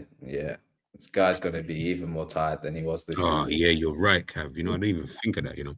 I didn't even think of that. Hey, listen, if they do well, price tag might be better for us, bro. You know what I mean? Yeah, true. Yeah, true. Very might up that price tag. And they will do well as well. That's a good squad, that Argentina side. Yeah. Basetic. Yeah, I don't care what you. Oh no. G, I don't care about what you think, Cav. I'm talking to you. I don't care about G. Basetic. Yeah, what we did about Basetic. You don't care about G. It's a hill I'm willing to die on, bro. He can be 35 and I will still be there waving the flag at the top of the hill for him, man. I'm convinced he's a good player. I'm convinced. I tell you what, he gets himself right. He's going to be one of the best in the world, man. Okay, Cav, we've been waiting for man to get right for years now. It's been like 3 years. Patience. No, it's not been 3 years. Not 3 years. No, it has been. No. It has been 3 years. It has been 3 years. You can't rush greatness, man. He's cooking. Just land. He had a big boy operation. Sort that out. Hold on. Cav, what's he cooking? Because whatever it's probably burnt now. Because it's been in the oven for a minute. Nah, man. It's beautiful, man. It's marrying me chicken in the slow cooker. When it comes out, it's oof. Now it's just gonna be all mushy for no. It's falling off the bone, bro. Nah, Yeah. No, it's the right. You gotta get the right. Well, I want to, same as Lucas Stevens. I just want to see a little bit more. I want to see a little bit more in preseason. Can I see that, G, before you throw him off the hill, please? Friend to a friend. This is why when you asked the question yesterday about whose fault is it, the fans, it's people like you. Because you want to keep players like this. It's people like you. I didn't say keep him. I just said, can I see a little bit more in preseason? Okay, that's plenty of time to still sell him. That it means we have to keep him then. No, because the window doesn't shut in preseason, so we can. No, but you want to keep him enough to see what he can do. Whereas you should be saying, listen. Or I'm saying, if he does well in preseason, but it's not good enough for Liverpool, guess what happens? Price tag goes up because now other teams have now seen him in the shop window. But they saw him play for RB, whatever. No, but you just said they haven't seen him for a few years. So I'm just saying, let him play some show. They called. If anyone knows, if you're in it, you know it's called showcase games, isn't it? So let's give him the preseason for showcase games. If you know, they're at professional clubs now. These boys are playing professional football. They're not trying to get a club, you know. Like they don't need showcase games. Like, they need a show. He needs one because he needs one for fans like you that might give him a bit of respect. or fans like me that go, you know what, EG is right, let's sell him. He for me is All right. Okay. I can't. He's when you're like having a clear out in your house and you've got that thing that was like fashionable or you enjoyed like 5-6 years ago, and you're like, I'll just hold on to it for a bit longer because there might be a time in the future where these become popular again. That's Besetic. He's next season, maybe the season after. One season, he's gonna rock up and he's gonna ball out, and you're gonna go, so glad we just held on to that guy. You're not gonna say it, Cav. I don't know why you think it's gonna happen. It's definitely not happening. I don't know what I've seen from him, but I can't let him. I know, man. You just feel like he hasn't a fair shake at it. That's all it is, Cav. I think if we saw loads of games, you'd be like, yeah, he isn't good enough, is he? You know what I mean? We haven't been able to see that because the moment we was meant to see it, he went on loan. Then he done well there. And then, the first one didn't go well, but the second one did at Las Palmas, bro. And then he come back because he got injured. Well, ended the loan, come back injured. Then he had to have the hamstring thing, sorted that out now. Now it's about getting him back fit and ready for the season, man. Ready for the preseason. It's Klopp's fault, man. Klopp used all these youngsters and it was great at the time, and now they're all battered. Dan can't stay fit, Besetic can't stay fit. They're all ruined, man. All for one little meaty domestic cup, I gotta take that all day. Run them in the ground again, bro. We'll take that domestic. Harvey, last player. Yeah. You have to sell Harvey, man. You know what, Besetic, I'm selfish. You're staying because you're going to be good at some point, and you're going to play for my club. Harvey, I'm the opposite. I'm like, for you should go. I want you to be happy elsewhere. So yeah, I think it's a great shame with Harvey though, because there is a player there. There just is. He'd have contributed this season. 100%. 100%. It's like we're missing the essence in it. It's like we got rid of all the essence, bro. We got rid of the maverick and the essence of the team, the crazy lot. We should have kept them. We should have just, do you know what I mean? The uncertainty of Kwanzaa, bro. You came in and he was saying, he wanted to get Matip out of it, bro. Condolences. That's what he said. Do you know, we got rid of Harvey. Like, this is my club. I want to do this. We got rid. Trent left. He's Mr. Liverpool. The maverick in Diaz, and then the chaos of Nunes. Like, we got rid of all the essence that made us this crazy ass team. So this team is just bland now, and everyone's just chilling. Everyone's like, whatever, innit? Coffee bar youths. So let me tell you, 1, 2, 3, 4, 5, 6, 7, 8, 9, 10, 11, 12, 13, 14. We have 15 players in our squad next season so far, lads. So that's great. We've got to sign 10 players. But we sold, what was that? 1, 2, 3, 4, 5, 6, 7, 8, 9, 10, 11, 12, 13 players. So that's last season. Well, he said last year we had to sell 10 to 11. Now we're selling 12 to 13. And that's your 12 to 13. And we're selling 13 and for a combined value of about 60 million. That's great. On a real, we'll probably get about, for Yaros, probably like 10 mil. Chiesa probably 5. Cody, you can get 60, 70, I reckon you can. Jones probably 25 to 30. No, someone will pay it. They pay. Ryan is paying 70 million. Bayern paid 70 for Diaz. They would have paid that money. Yes, and Bayern now have Diaz, and they have Kane, and they have Elise, and they have Gnabry. Yeah, no, but there might be someone else. Carl. Why are they going to splash 70 million on Gakpo? I should put Gomez down here. Is he out of contract at the end of the season, Gomez? I don't think so. Not this season, no. Oh, it's the following one. Okay. So we can get like 10, 15 for Joey there as well. Maybe 2 million for Endo. Kumas, he's young, innit? One of the championship team will spend like 25 M's on him. Bradley, I don't know where he would go, to be fair. Someone will spend 20 million on him as well. McConnell, 20 million. We got 25 million. No. You guys are going to make me seem like I'm crazy, yeah? We got 25 million for Tyler Morton that never played a minute for Liverpool.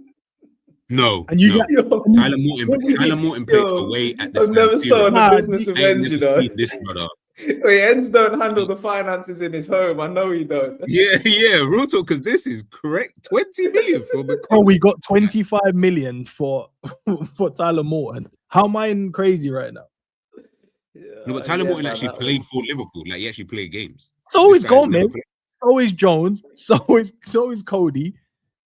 No. Okay, no. Kumas played the same amount of minutes as Tyler Morton, bro. He's probably played the same amount. No way. Bro, he has, man.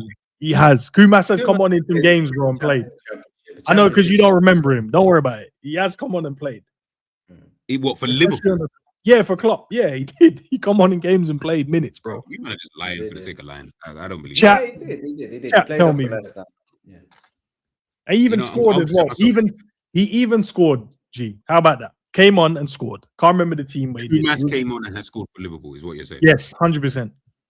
Let me check this now.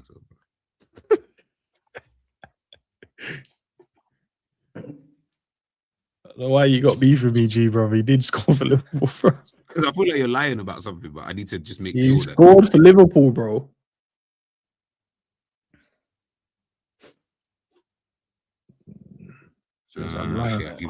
He has, he's got 1 goal. That's all right, man. I actually watch the games unlike you, bro. Yeah, trouble is, by that logic, that 1 goal probably added on about 50 million to his transfer fee and ends it.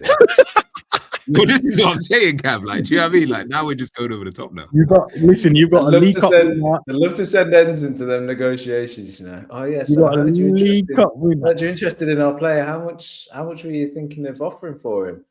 Oh, we were thinking about 5 million. No. We were thinking about 50. Did you not see that one time he came on as a silver squad? You literally fucking hell, bro. I don't know why you guys got beef with me, bro. I'm just trying to make our team better, bro. I don't know what the beef is. We're also trying to be realistic. We don't do it. We ain't got lineup builders and team selections for a minute going into games. Actually, do you know what? I think we should go to this formation next year. Why is it moving so slow, man? Stop moving around, man. I think this is the formation we should go next season with. Oh, the same formation we've been going with now. So 4-3-3. No. We've been going to it's been 4-2-3-1 or 4-4-2 or 4-2-2-2 or some rubbish, bro. Some mad or for the diamond. Yeah. Next season is going to be Ali in goal, isn't it? Why is it moving so slow? Yeah. Do you know what? I'll take you off screen for a sec and then I'll sort it and then I'll bring it back up. All right. I'll sort it off screen and then So we're building Liverpool starting 11 for next season? Yeah. With big or without signings? We've got 15 players left over, don't we? So you got basically who starts and then who comes in. Okay. By your logic, I'll tell you what, if you're selling the players' ends, then with that money, I'm signing Mbappe and we're not going to get that much money, bro. We're not going to get that. We get enough, but we won't get that. Sidetrack though. That do you watch the Champions League yesterday, G? Yeah, come on. Yeah. Game was insane, wasn't it? Bro, it just levels above where Liverpool are at. Levels. Bro, it was levels above where anybody is like in English football is at right now. Like it was just dumb. It was just so silly. Like that quality that, and you know, and I saw people talking about like obviously because they both conceded goals, right? And it looked a little bit open. And I said, that's what happens when elite teams play each other. Go look at France versus Argentina in the World Cup final. That was just open because it's just 2 good teams. This is just what happens. Do you get what I'm saying? Like it becomes that type of game. And I think one thing I said yesterday was that you think back to Klopp versus Pep, right? Now, I'm not saying it was every game was like that, but we remember the Mo Salah celebration at the Etihad. Think about that game, how many goals is in that game. You think about the 2-2s that we've had with them. You think about even some of the draws have been exciting. That's when, you know what I mean? Like when football was just a bit more fun, like to kind of watch. Now, fucking hell, man. Like I feel sorry for anybody who watched Sporting versus Arsenal. Like I actually feel sorry for you because I heard that. Yeah, they said it was the least, like in terms of televised game, it was the worst game on ever. Yeah, like, yeah. You got the least amount. You got the least amount. Least views. Yeah, Wow. it deserves it. You got two teams. I mean, One who's partly, not. that's probably partly because of the other game that was on at the same Yeah, time. yeah, true. Yeah. So Yeah, if they but maybe even if they No, still, no, it's because shit. No, It's it's a- because it was shit. yeah. yeah, we'll go with it. We'll I mean, go. we're No, we'll punching go. upwards right now, but yeah, What is it? No, it's More people watch I that just- game. I tell you that much. I like how you're right in what you're saying, G. I 100% get it and agree with you. Like, yeah, the best sides, they attack and they've got so much movement and so much skill on the ball and so much fluidity. It don't matter how good you are defensively, they're gonna create chances. They're gonna score goals, man. You know, they just some of them goals yesterday were just quality. Brother Lise's goal, fucking hell. Oh my god, sorry. Did you lot see Trent's pass to Mbappe? Oh, to Mbappe. Oh my Oh god. my. That pass was mental. I tell you what, watching that game yesterday and seeing some of the passes Trent made, I don't know if we've made enough this season of how much we miss him. Nah. I think that conversation hasn't been had enough. Losing a player like him. And I think it's partly because we're a bit sour about the fact that he went on a free and he went to Madrid and his homegrown and all of that we just don't like to have the conversation as fans. Yeah. Real talk, man. He is a player. Honest to God. And it took me back to when Liverpool last season and in years gone by looked like they're not going to score a goal. And you just hoped Trent would pick up the ball somewhere near the 18-yard box and he'd just put a ball into the box that like you couldn't miss, you know. All you had to do is just be there and you score, or score a free kick, or like he'd just switch the play and catch the opposition so out of position that then as long as the touch and the next couple of passes were right, you'd be in. And you just like take that out of the team. It was gonna have a massive impact. You know, and I think it's something that we all know it, but we just we don't say it in our assessments, do we? We just, we get it. We lost a world-class player because he is, you know. That's a good conversation. You know, I have to have that conversation. That's it. I actually agree with you. Like, I think we don't talk about that enough in terms of, like Liverpool and how they are this season. Obviously, we speak a lot about Luis Diaz, obviously, because of the goals and he's playing for Bayern and, you know, Bayern look, you know, really good and stuff like that. I think it's Trent, you know, like I feel like I get where everyone said that maybe defensively he wasn't and all that. And I get it. I'm not going to disagree with that. But what he gave you on the ball, Liverpool do not have that now. And I think that's why he had Szoboszlai playing right back, because you almost feel, okay, maybe he can replicate a little bit of that, getting the ball forward, picking out those passes from that right back position, getting Liverpool to be able to build up and stuff. But yeah, that's a good conversation, though. I have to have that. Yeah. Well, I'm doing the team at the moment, guys. Yeah. Is Frimpong going to be the right back for you guys to start off the season, or would you go out there and get someone else? Oh, definitely get someone else. But if we can't and he's the only one, then yeah, you just go with him. What about you, Cal? Alex Manninger, he passed away. Yeah. Rotted. Sorry, it just popped up on my phone. Right wing and left wingers. Shit, are we talking about players who are here or players we would sign? So in terms of with the ones we've kept, right? We've kept Alisson and Mamadashvili. That's your two goalkeepers. You got Florian. Well, sorry, your back line is going to be Leone, Virgil, Xhaka, Kanate. So that's your four. Then your left back, you've only got one, which is Kirkis. So you're going to need one. Your right back, you've only got Frimpong, so you're going to need another one. And then you're looking at the midfield. The midfield, you got Gravenberch, Florian Wirtz, Szoboszlai, Trey, and that's it. Wow. So we're gonna need. So the way I've done it, obviously, I'll bring it up in a sec once it's done. So we've got Frimpong at right back, but you're gonna need someone for him. You got Kirkes at left back, but you're gonna need someone for him. Gravenberch is your DM, but you're gonna need someone. Either you're gonna have that person as your holding role, or Gravenberch, vice versa.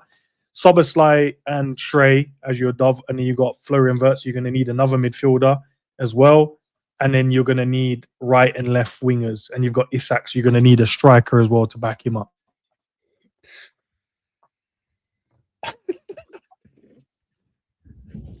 These times you just spent 400 odd million, you know. Now we're talking about you still need the bear.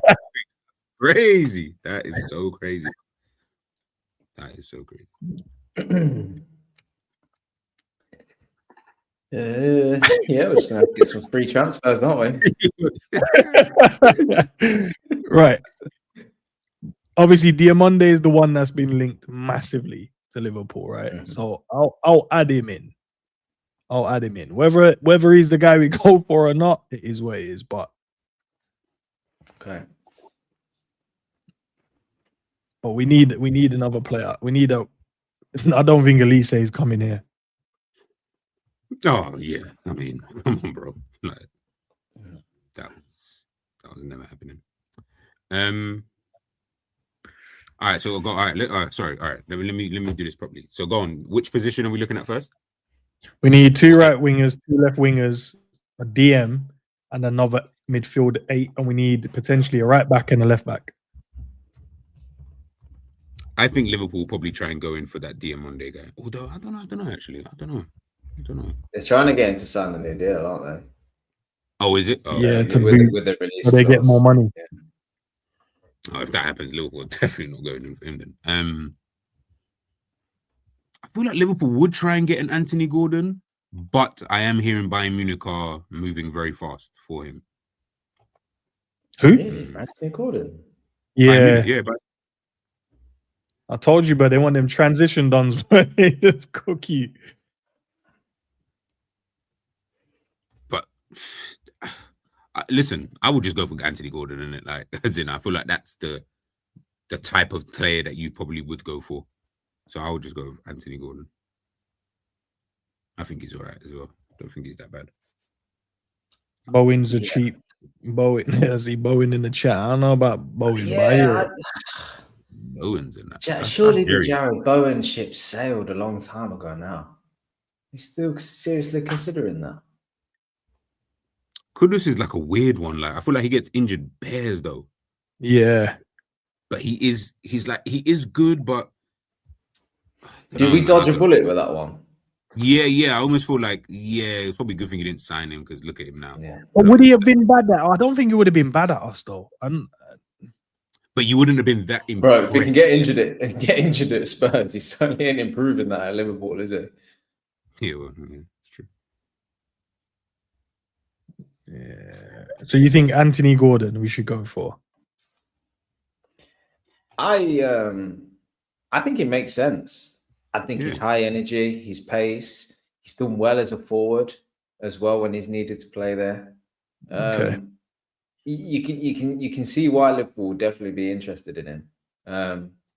He's got an attitude and an ego, but look, as long as you do that in favour of us, then you'd go with it, wouldn't you? I don't know. Is he a boyhood Liverpool fan? Yeah. I feel like he is. Yeah. And he's best mates with Curtis, apparently. Okay. You could probably do a swap though, because I feel like Curtis would go to Newcastle, and Gordon can come this way. I feel like you could do something like that. Yeah, Bernardo. What side does Diamonde plays on the left? Well, he can play on the right side as well, isn't it, Diamonde? He can, but yeah, he can play both.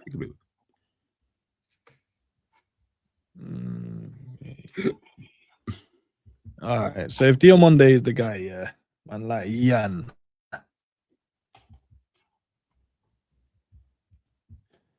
I haven't watched the guy enough to know if he is that guy or not. We need another right winger as well. Let me what I want to have a look at the clubs that are potentially going to go down.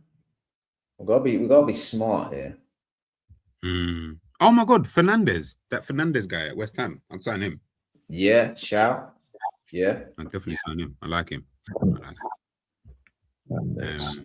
He's the one that badded us up, innit? He kept shooting as well. Mm-hmm. Obviously, I don't know what that price looks like. Obviously, if West Ham get relegated, obviously it'll be a bit less. But I feel like those are the kind of players you just pick the best players from those kind of teams for now, and then you can almost build a bit quicker, if that makes sense, rather than trying to sign. Yeah, all of these crazy guys. Yeah, maybe some of us like a backup winger. You could. Yeah, I wouldn't be angry at that. I wouldn't be mad at that. Just look to the Wolves team. I ain't taking no one from there. Leave that. No, but the Mane guy from Wolves is all right though, Kev. Like, he's not bad. No, he's dropped off.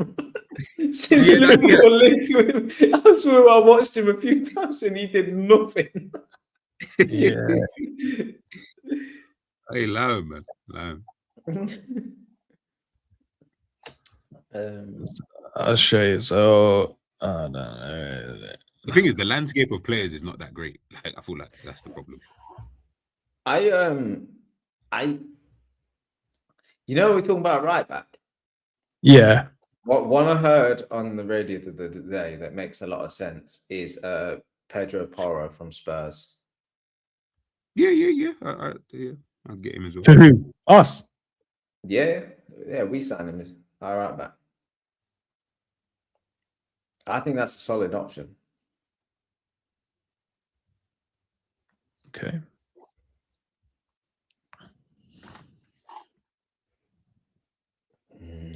So to give you guys an idea, that's Ends was preaching about putting Verts in the 10 and then stuck him as a left-sided 8. Jesus Christ.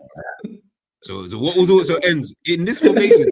We're not going to see the best of him now. Don't worry. We're going to see the best of him. But you might as well forget it. Well, Nagy, blood. You guys are not seeing. Don't worry, bro. You see. Don't worry. Don't tell me Sobo's going to drop in the double pivot. Don't worry. Hey, wanted to see that? You'd have drawn that.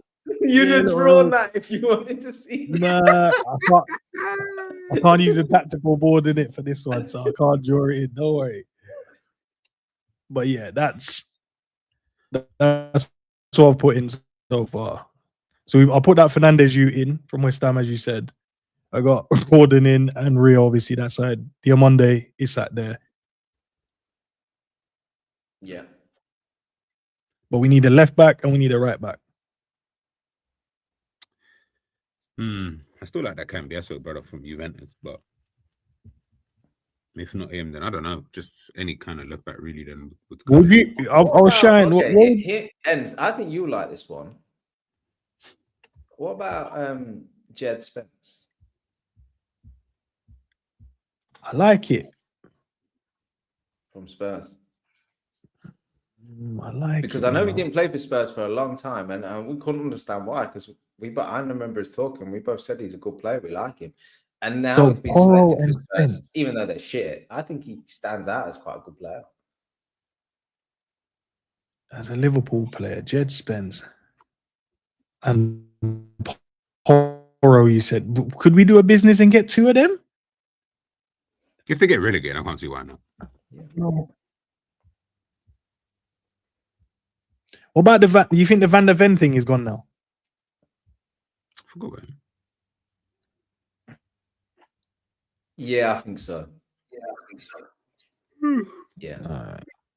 Did you ever want him? Okay, so I wouldn't have minded him. Still, no, I think we need a left-footed centre back as well. To be fair, man, I feel like you just need someone there to add a bit of balance sometimes. But it is what it is. No, I hear it. All right. So we need a right back now. We need another centre midfielder or 8 or whatever. We've got our 2 DMs that you want to play there. You got Sobo. Is Trey gonna get the minutes? Maybe, unless you got. That means you need 2 more midfielders. Adam Morton would be the guy I think Liverpool are gonna get. I'm definitely gonna put him in. I just too much rumors around him. Adam Morton. I like Warren. I think Palace. Yeah, Palace doing so bad. I think he'll be the one that comes in. Whoa. Why? Since when are Palace doing bad? I think he's a basic footballer, man. We're in the semi-final of the conference. You lot. We are. because he wears You short heard. socks, man, and he plays a good long range pass every so often. Cav, just please. He's a good player. You know what I'm saying? He's a good player. Just leave it at that. You lot can die on that hill. Okay, so Mamardashvili, like that hill has to stay alive, but Adam Wharton, we're not allowed to die on that hill. If you go shopping at Palace, you can take Mitchell, the fullback.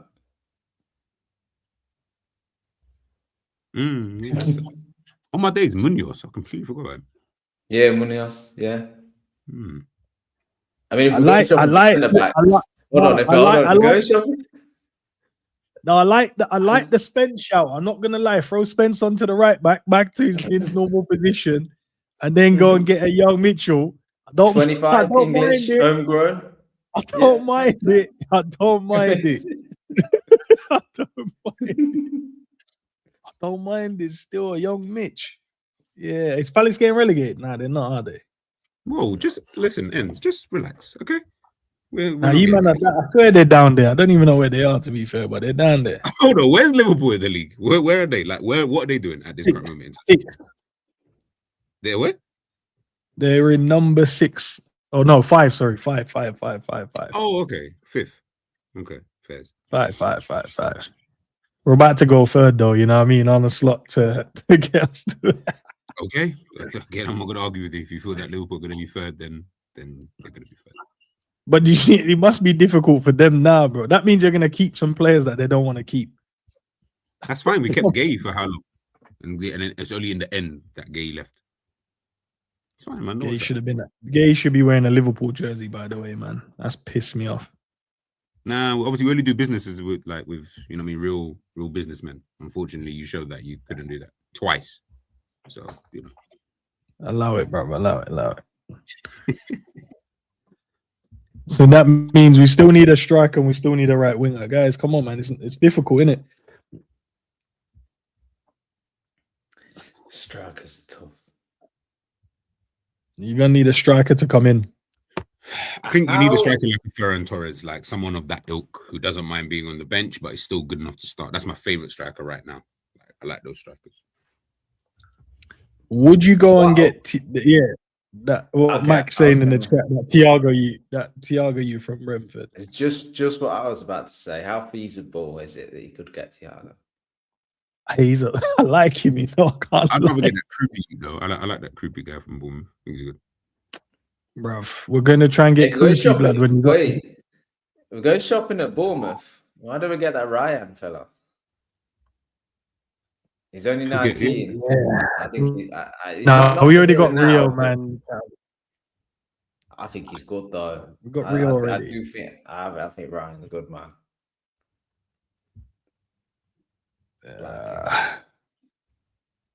All right.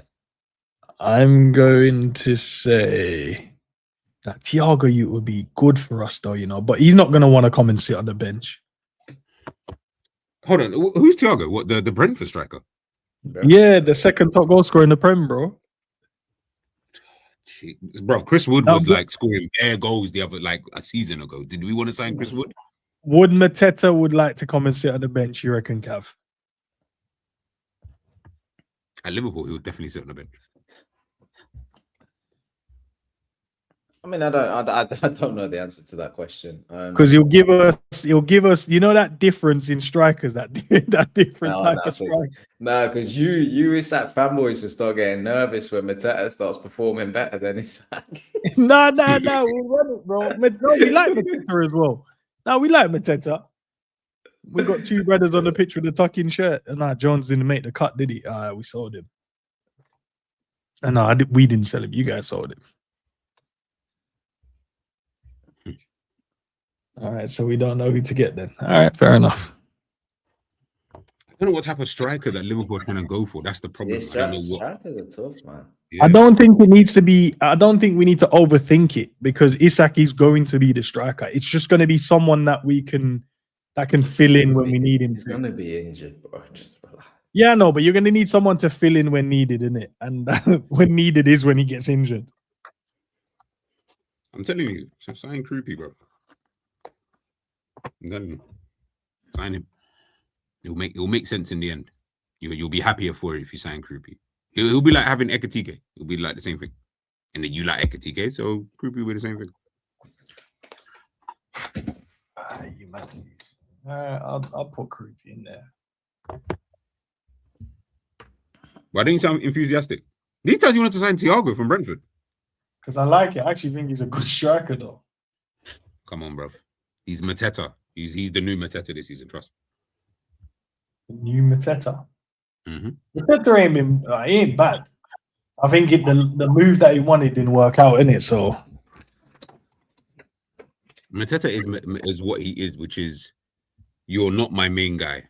You can never be the main guy because you're just nowhere near that kind of level. But if he was at probably a better team, he could come in as like a second striker. You know what I mean? Like, obviously, I don't know how old this Thiago guy is. He looks like he's like my age.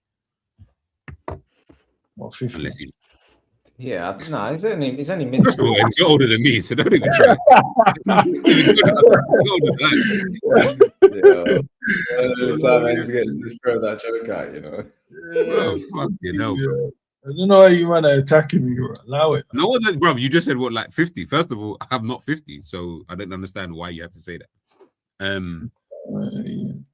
I don't know, man. Honestly, like I said, There's gonna be talent that comes out of the World Cup. Oh, we're doing the El Hadj Diouf type of signings. I hear it. Yeah. I hear it.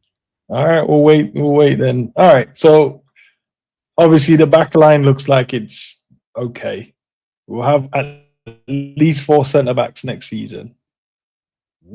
Jed Spencer's a big shout. I would love him to, and he can fill in at left back and right back. So you got the versatility there from him. Gravenberch, Sobbo, Wirtz, Wharton coming in. That Fernandez youth from West Ham is a good shout. Diamonde, Krupi is a good shout. Gordon's a good shout as well to come in. So you got a lot of speed on the wings, a lot of players that's going to be direct, and you've got someone there, and you've got creators in behind as well. And whether you play Adam Wharton or a Flo or Fernandez or a Gravenberch or a Sobbo, and Trey survives Trey as well, should be good, man. What about obviously Minter's been suggested recently. Okay, we're going demon speeds. Okay. So you're Monday and Minter swapping on the other side. Hey, if we're going speed, Adeyemi. No, he's all right, but Is that shit? Sorry. Again, you're talking about players to come in as like backup and stuff. Obviously, this is provided you have your starter. Having an Adeyemi would be fine. Like, I feel like as a backup, remember, you're not asking him to start bare games. You're just saying, "Oh, I prefer the Minter though. I don't mind a Minter. Yeah, I don't. Yeah. If Diamonde is your starter, and you've got a Minter coming off the bench, is going to be mental. If you can get a Gordon, who's the left winger? Gordon. Oh, okay. So you got Gordon and Rio on that side. Mm-hmm. Diamonde and Minter as your right side. Yeah. Isak and Krupi through the middle. You got a midfield 6 of Fernandez, Gravenberch, Wirtz, Wharton, Sobbo, and Trey. And if you want to replace Trey with someone else, if you can think of someone else, then I don't mind that either. Left back, Jed Spence and Kirkes. Centre back, Virgil, Jacquet, Konate, Leone. And Senesi is the one that I see everyone's linked with. So that could be your 5th centre back. Senesi, he's on a free this summer, isn't he? That's yeah, so that could be your 5th one where you're like, okay, he's left-footed as well, so that might serve us quite well. And then on the right side, you got Frimpong. So you'd probably need another right back as well. If obviously we're selling. I've taught myself into Jed Spence. I think you'll do well for us, Same, bro. So that looks like a lot. Yeah, I like that team, man. A lot of speed in this team. Like it. I like it still. I mean, yeah, it costs probably about £1 billion, but it'll be all right. I don't. Obviously the price tag they've slapped on him. So Minter, I don't think will be expensive. I think that's the those kind of deals Minter will. Nah, I don't think Yeah, nah. They're gonna want 60 mil for Minter. You think so? 65. Nah, Yeah, I reckon. I I think reckon. they signed him. They signed him for like 33 million. Or Yeah, something but it's like not that. like he's gone to set the world alight. Do you know what I mean? He's not. He's not cooking to the fact that he's gone up 30 million. Hey, you're talking about Brighton, man. Brighton don't sell cheap. Yeah, I hear it. But I would say even if they said 45, 50. I don't think I that's. think I the don't think that's Diomande. the market nowadays for him. But like, if we could, yeah. I just don't. I think you got to pay 60 if you want it. I think that the big signings will be the Diamondes and the Adam Whartons. I think those are be the ones that cost an arm and a leg. Yeah, fuck off the Adam Wharton thing, man. He's gonna come to Liverpool, bro. Can't wait. He's actually, bro. There's so much things around him as well that they've been working on this deal to get him here. I just think he's a basic player. Call him a basic bitch, bro. That's what I'm saying, bro. Talk about a basic bitch. That's kind of crazy. Yeah, just call him a basic footballer, man. Say one long pass now and then. No, yeah. I could be proved wrong, yeah, but I just the money that you're talking about. Nah, with everything else we've got to do, certainly not. Certainly not. All right, let's we'll leave it there, guys. We've been going for a minute. All right, that's the team, man. I don't even know when we picked the team, bro. We've been going for a minute still. Crazy, yeah. I told the missus we'll be watching The Apprentice final at 9. Yeah, I said the same thing to my missus. I said, yeah, I'm only about an hour and a half, yeah. Oh, we've been going for 3 hours. All right, man. It gets like that, don't it? Man, it is what it is, though, man. Mm-hmm. All right. Have big up to you, G. Big up to you, man. G, do you have any streams in the morning? Yeah. I literally just scheduled it. 10 a.m. I will be going live. Style over substance. Let's see what everyone's got to say about that. Or style over trophies. Style over trophies. Style over trophies. Interesting. Tomorrow's quiz night, man. 8:30, guys. I haven't done the quiz yet, so I'm gonna have to. I'll do that tomorrow at some point. I should be there actually. Did you say 8:30? Okay, you're the take part. Okay, G, I see you, bro. Come and take part, man. I mean, we need a new champion still. Well, we're gonna have a new champion because let me redirect to that. We need a new champion anyway because I think Debs ain't gonna be there from what I've seen. Oh, okay. So how do I need? I'll miss you. You just download Kahoot, my G. Download Kahoot, and that's it. Oh, okay. And then just join on your here, and then play from your phone. Oh, okay, cool. Right, cool. Yeah, that's it. It's light work, man. It's not that hard. I've been playing, right? Yeah. And I tweet. I've been putting YouTube on my TV. I mean, obviously Kahoot on my phone. And I told you, isn't it? Like on the TV, I don't know if it's just me or what, but like the timer starts before you've revealed the question. So I've been finishing like 13th, 14th, and I've been getting pissed every week. And so last week I said, right, and I only tried this like halfway through. Well, let me just see if it's my TV or what. I went on YouTube on my phone, and it was ahead of the TV. So I realized it was just me. So now I'm so pissed at where I've been finishing that I'm gonna be on the show, and I'm coming for the trophy. I'm coming for the crown. You know what I'm saying, bro? Hey, listen. So far, the confirmation is. Let me just double check because these lot, man. Who said they're gonna be there? So I don't know. Drifty hasn't answered it. So Dell's gonna be there. Ishy's gonna be there. Dean's gonna be there, and Kim's gonna be there. So far, Monica hasn't answered yet, so I'll message them in a bit and said, "Yo, let me know, man." It should be interesting, man. As I said, I'm gonna make it exactly the way I've been doing it.